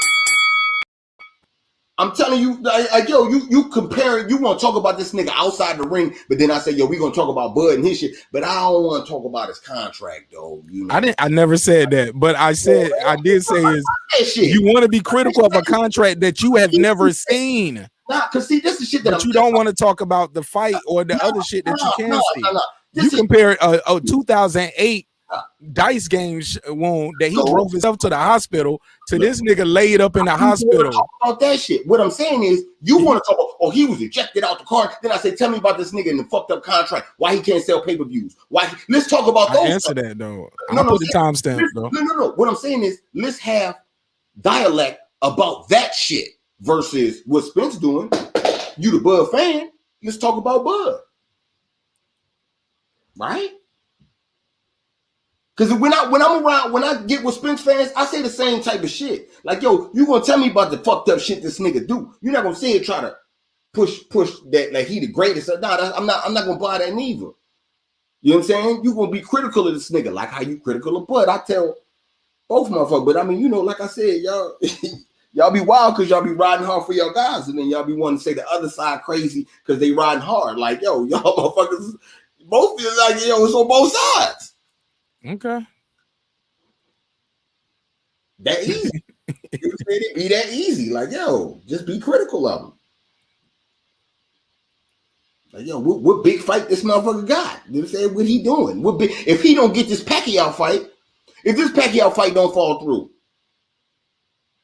what's an acceptable fight? Oh, that was been the question I've been asking. Porter Ugas. If he don't fight Porter Ugas, what the fuck is y'all gonna be talking about? Am I gonna get that good energy? He's a hoe, and I will denounce my disclaimer. He's a hoe. If he don't fight neither one of the good people, I swear to God, and H Money, you know me, Supreme, and you know Dodgers for years. I am the biggest Bud fanboy, president, fangirl, whatever. But if he don't fight these top people, dog, on dogs, I just go back to being a supporter. But I hope he do. Porter or Ugas. If he fight Porter or Ugas, win, lose or draw, those are good names. He could fight Thurman. He just better not fight nobody named Bumbalopo or nothing like that. If he fight a new Bumbalopo, I swear to God, Bud fan points go down. So it's all about, I'm going to wait till his next fight is, and we'll see. If it's a bum, I lose my fan points. But as long as it's somebody, at least a name, then I'll be happy. But we all gotta wait and see. Negotiations is a motherfucker. And what you say about that, Mark? What was the exact question again? What's acceptable? What's acceptable in this? Hey, bro, look, I'm gonna be honest. I want Pacquiao or Spence. Anything else, I'm gonna be disappointed. I'm gonna be honest. All right. And I don't think we're gonna get Spence. And low key, I want to see the Pacquiao fight happen, but I'm not holding my breath. You get what I'm saying? Yeah. But if it happens, I'm gonna buy it. I'm gonna be there for it. I'm gonna cover it. I'm excited about it. But absolutely. I wouldn't be excited against Ugas, but I get up for it. You get what I'm saying? Like, it'll be a great disappointment after a week of all this talk and hype. And I would be so disappointed at both camps. Pacquiao, Manny Pacquiao promotion, top rank as well. And as well as Bud Crawford, as in like y'all see niggas talking about this shit for a week, and y'all could have been said, nah, nigga, that ain't happening. But I believe when you're talking about a fight of this magnitude, it takes a lot of It's not easy getting that kind of money cleared. Let's be clear, guys. And I'm sure you want to when you got a flat fee like that, niggas want their front end. You know, Supreme, you book battles before. Niggas want their front end. You know what I'm saying? And we talking about money that some people never see in their lifetime. Yeah. You can't send this in a Cash App. This shit got to make sure it's clean from the US. The US got, like, you know what I'm saying? Like, they got to make sure this money ain't being laundered. People want to look low key. Maybe that's why they did this other event over there, so people scoping it out, seeing what's going on. Because they talked about it a lot, where the other fight would be in Abu Dhabi. So regardless, it is going to be some more shit going down in Abu Dhabi regardless. So I'm excited about it, man. I like the fact that foreign investors getting involved in the business, you know, and scooping in like Saudi Arabia did, and like niggas putting up the money to maximize the purses that the guys can get, because they are putting their life on the line. But I don't know, man. Some people are saying Thurman. I don't think I kind of agree with D Hodges. I don't think he's gonna get credit for Thurman. I think if he fight Porter, people are gonna say, well, Porter, everybody who said Porter's a good test, they're gonna be like, well, Sean Porter already got 3 losses. He was damaged goods. He coming off the he lost the Spence, got dropped. He barely beat Formella. Some people think he lost the Ugas. You get what I'm saying? Like, as good as we say he's durable, Sean Porter comes with a lot of baggage that people gonna bring too. All you can say is he's game and nobody ever stopped him. So if he stops him, maybe that'll be different. But yeah, man, the dude is on a knockout streak though, man. Like, say what you want to about the opponents. If they don't supposed to be in there with him, he get them out of there. And I think that's something to be said. Because some guys be in there with guys that we don't think supposed to be in there with him. 12 rounds later, we're going to the cards. So I mean, that's I agree with that totally. You know what I'm saying? I don't, you know, you said I understand that 110. He do what he got to do. You can't get mad at that shit. But at the same time, you know, like I said, I'm not gonna let all that other shit ride. It's easy to give Bud credit. You know what I'm saying?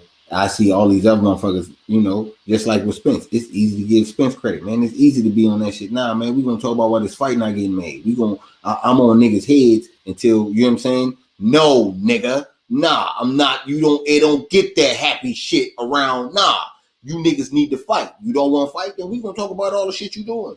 You know what I'm saying? Either way. And if I see someone that's a fan of you, then I'm gonna like, yo, tell me about this and tell me about that. You know what I'm saying? You're not gonna get that shit off. You know what I'm saying? Same shit with Spence and all that. So, you know, I just want to make sure that we all see what's going on and shit. We ain't on no, you know what I'm saying? It's just one way type shit. You know what I'm saying? Nah, it's a two-way street. That's right, Mark. Two-way street. You on mute, Mark. And I appreciate you telling me that, man. I don't want to come across so nauseating like that, where he gonna ride for his guy. Look, man, I pride myself. I'm not gonna tell you Bud Crawford's doing something right when he's doing something wrong. But at the end of the day, I can't get into intricacies of a nigga contract that I ain't never seen. I can talk to you about, and we can dissect the fights all day. But yeah, I don't like the fact that he signed to Bob Arum, but I don't know what it's like to be a millionaire neither. And a nigga tell me, I don't care if you fight Marq Nash, the podcaster, nigga, you gonna get $4 million. You get what I'm saying? I just don't know what that feels like neither. So, but that contract is almost over. I believe it's up in September or October. Has about 2 fights left on this contract, or I guess Bob might do that one in a smaller fight. But I don't think, if he don't get that big payday, that big Pacquiao payday, he's getting the fuck up out of there. And I don't see him signing. But if he does, I wouldn't be surprised if he does resign, or at least test the waters. You get what I'm saying? Yeah, free agency is a motherfucker, man. Especially if you come across a Pacquiao win, fight somebody else. Yeah, see what that zone bag might look like. Shit, see what Triller got for you. All that there, you know what I'm saying? You know what I'm saying? Do a one-off with Golden Boy to beat somebody over there. Shit, go over there to PBC for a one-off. Yeah, that's all I'm saying. Just do something, nigga. Shit. I gotta get up out of here and shit, because I do gotta work in the morning and shit. Yeah, man, I appreciate you, man. Nah, for sure. I'm gonna do a battle recap. You know what I'm saying? Of all the shit. We gonna watch the other battles and shit. All right, let me know. I'm gonna pull up on it. Yeah, that's what I was gonna say. What you doing Wednesday? 4:15 in the afternoon. Yeah, I'll pull up. All right, bet. I'll send you the link and shit. Hey, real quick before you go, man, did you see this Verzuz last night? Nah, I did not get to see that. Yo, bit of the like I rewound it and shit. I'm gonna watch it at work tomorrow. I was planning on listening to it at work. Listen, man, Steve Harvey. Some gonna say he ruined the Verzuz, man. But go ahead, tell people where they can follow you at before you get up out of here. Shit, Supreme Beast Boxing Talk, y'all already know, man. Right here on YouTube, man. We on the road to 1K, man. Make sure y'all hit that subscribe button for the good guy. You know what I'm saying? And yeah, we on Mondays, Wednesdays, Fridays, 4:15 Eastern Standard Time, man. Check us out. PM. Yeah, PM. Yeah, hell Yeah, no. nigga, he ain't gonna be up 4 in the morning on y'all, nigga. Some niggas do them late night shows though. Not high. You know what I'm saying? Yeah, But, man. That's when the kids go to sleep. They finally, nigga. hell yeah. But I Mark, man, like I said, man, thanks again, man. We'll definitely chop it up. I'll see you Wednesday and shit. All right, man. Appreciate you, man. And thanks for pulling up, man. That's gonna be the bullshit on the Beltway. You doing that on the Beltway? It's not gonna be the bullshit on the Beltway. It's just gonna be us doing the battle recap. You know what I'm saying? The Beltway is more or less boxing shit, but yeah, we're gonna be talking about the good battles. I'm gonna try to see. Did you see the 2-on-2s? The double impact card? Nope, but I'll pull it up. You got a link? I'll see if I can get one. I'll see if my man got the joint. You know what I'm saying? Yeah, I'm gonna try to talk to you know what I'm saying. A couple of those and shit, and get the links and shit and send them to you if I can and shit. And we'll talk about a little bit of double impact, and then all of this Hitman Holla shit. For sure. But all right, man. I'll holler at you in a minute, man. All right, my nigga. Appreciate you. What? All right. Hell up out of all that hating on me. Nigga, pull up on my show telling me, yo, you need to be critical. Be critical. Nigga, what? Oh man, I like Supreme Beast, boy. I got under his skin. He was like, I'm on being critical. We're gonna talk about it though. I really enjoyed it though. I thought I was, but maybe I'm not. I'm gonna work on that though, man. Sometimes you gotta slap yourself or take somebody who love you to slap you and say, hey man, I just did that because you sleep. Wake up. You sleep at the wheel, nigga. Wake up. So maybe I was sleep at the wheel a little bit. So I appreciate the wake up call. And last thing I want to talk about real quick, and this is gonna be real quick, man, because we well over the time. I know we usually go over on Mondays, but this is ridiculous. A lot of people giving Steve Harvey a little rift and a little beef for his I guess his narrating of the verses. Steve Harvey used the verses. This is the first time we had a host. But Steve Harvey really looks like he was his lifetime heroes. This is me standing beside Boys to Men and New Edition, probably. You get what I'm saying? And I'm just living out my best life right now. Like, yo, I remember, this nigga told a story about, I promise you, he told a story about him writing the lyrics down to a song on a piece of cardboard, putting it in his back, riding 3 miles on his bike. The girl that, and then he kept saying, cause we ain't had cell phones back then. We ain't had cell phones back then. He might have said that like 80 times. We ain't had cell phones back then. Then he told a story about, Brian, I remember that time you was at my apartment, man, at my house, we was sitting on the floor eating pizza. Yeah, D-Nice. Play that shit.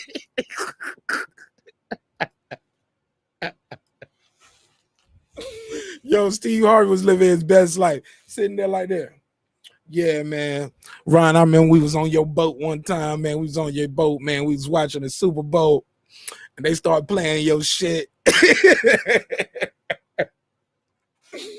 Yo, Steve Harvey, Heavy Road. What's another story he told? This nigga told like mad stories, yo.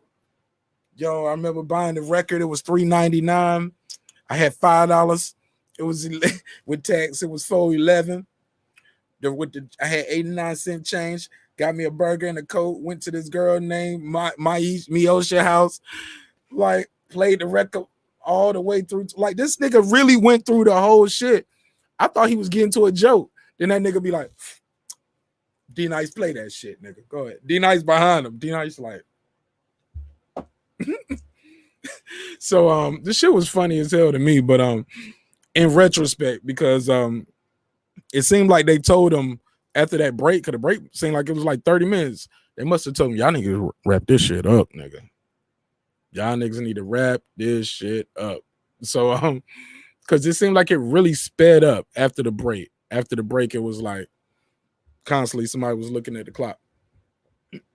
But speaking of wrapping up, I think I'm gonna do the exact same. Man, I appreciate y'all tuning in, man. It's your boy Marq Nash. It's been another one, man. I had a lot of fun doing this one. Appreciate everybody who pulled up. King Asia Master, Supreme Beats, Bots and Talk, D Hodges. Shout out to everybody out there doing their thing, man, trying to take care of their family and their team in a major way. Remember, dreams require sleep, goals require effort. Bam. And you can get that at marknash.com. I see y'all on Wednesday. Ashley, I'm gonna see y'all twice on Wednesday. I'm gonna pull up on my boy Cadillac Red, take some abuse over there. I know they're gonna probably sneak me with some Errol Spence talk and Bud Crawford talk. You know how the niggas do when they gang up on you. Nah, I'm joking. Nah, but it's definitely gonna be some good battle rap talk over there. So 4:15, I'll drop the link over there. We're gonna be over there talking some battle rap. And 10 o'clock Wednesday, we'll do our regular show. So remember, be safe, man. Take care of your family. Drinks require sleep, goals require effort. It's been another one Breaking Beats. It's your boy Marq Nash. Be peace. Be peaceful. Be peaceful. Be blessed. April the 10th. April the 10th, Mike Williams Jr. is back in the ring, and Tay Jones is fighting. I'll promote that on Wednesday as well, and I'll give y'all the dates and the times. But I believe that's going to be in North Georgia. It's North Georgia. I want to say it's North Georgia, somewhere up there. But Tay Jones and Michael Williams Jr. back in the ring already. So we're going to support them and support that event as well. That's on April the 10th. But I'll give you the date and how you can watch it. When we get to it, I'll give you the date and how you can watch it. But that's going to be April the 10th. So with that said, man, God bless you, man. Damn, man. Pray for DMX. Man, we want to send our thoughts and well wishes out to the brother, man. And we praying for a miracle, man. We're praying for a miracle. God bless you, DMX. And God bless you all. I see y'all on Wednesday, 10 o'clock.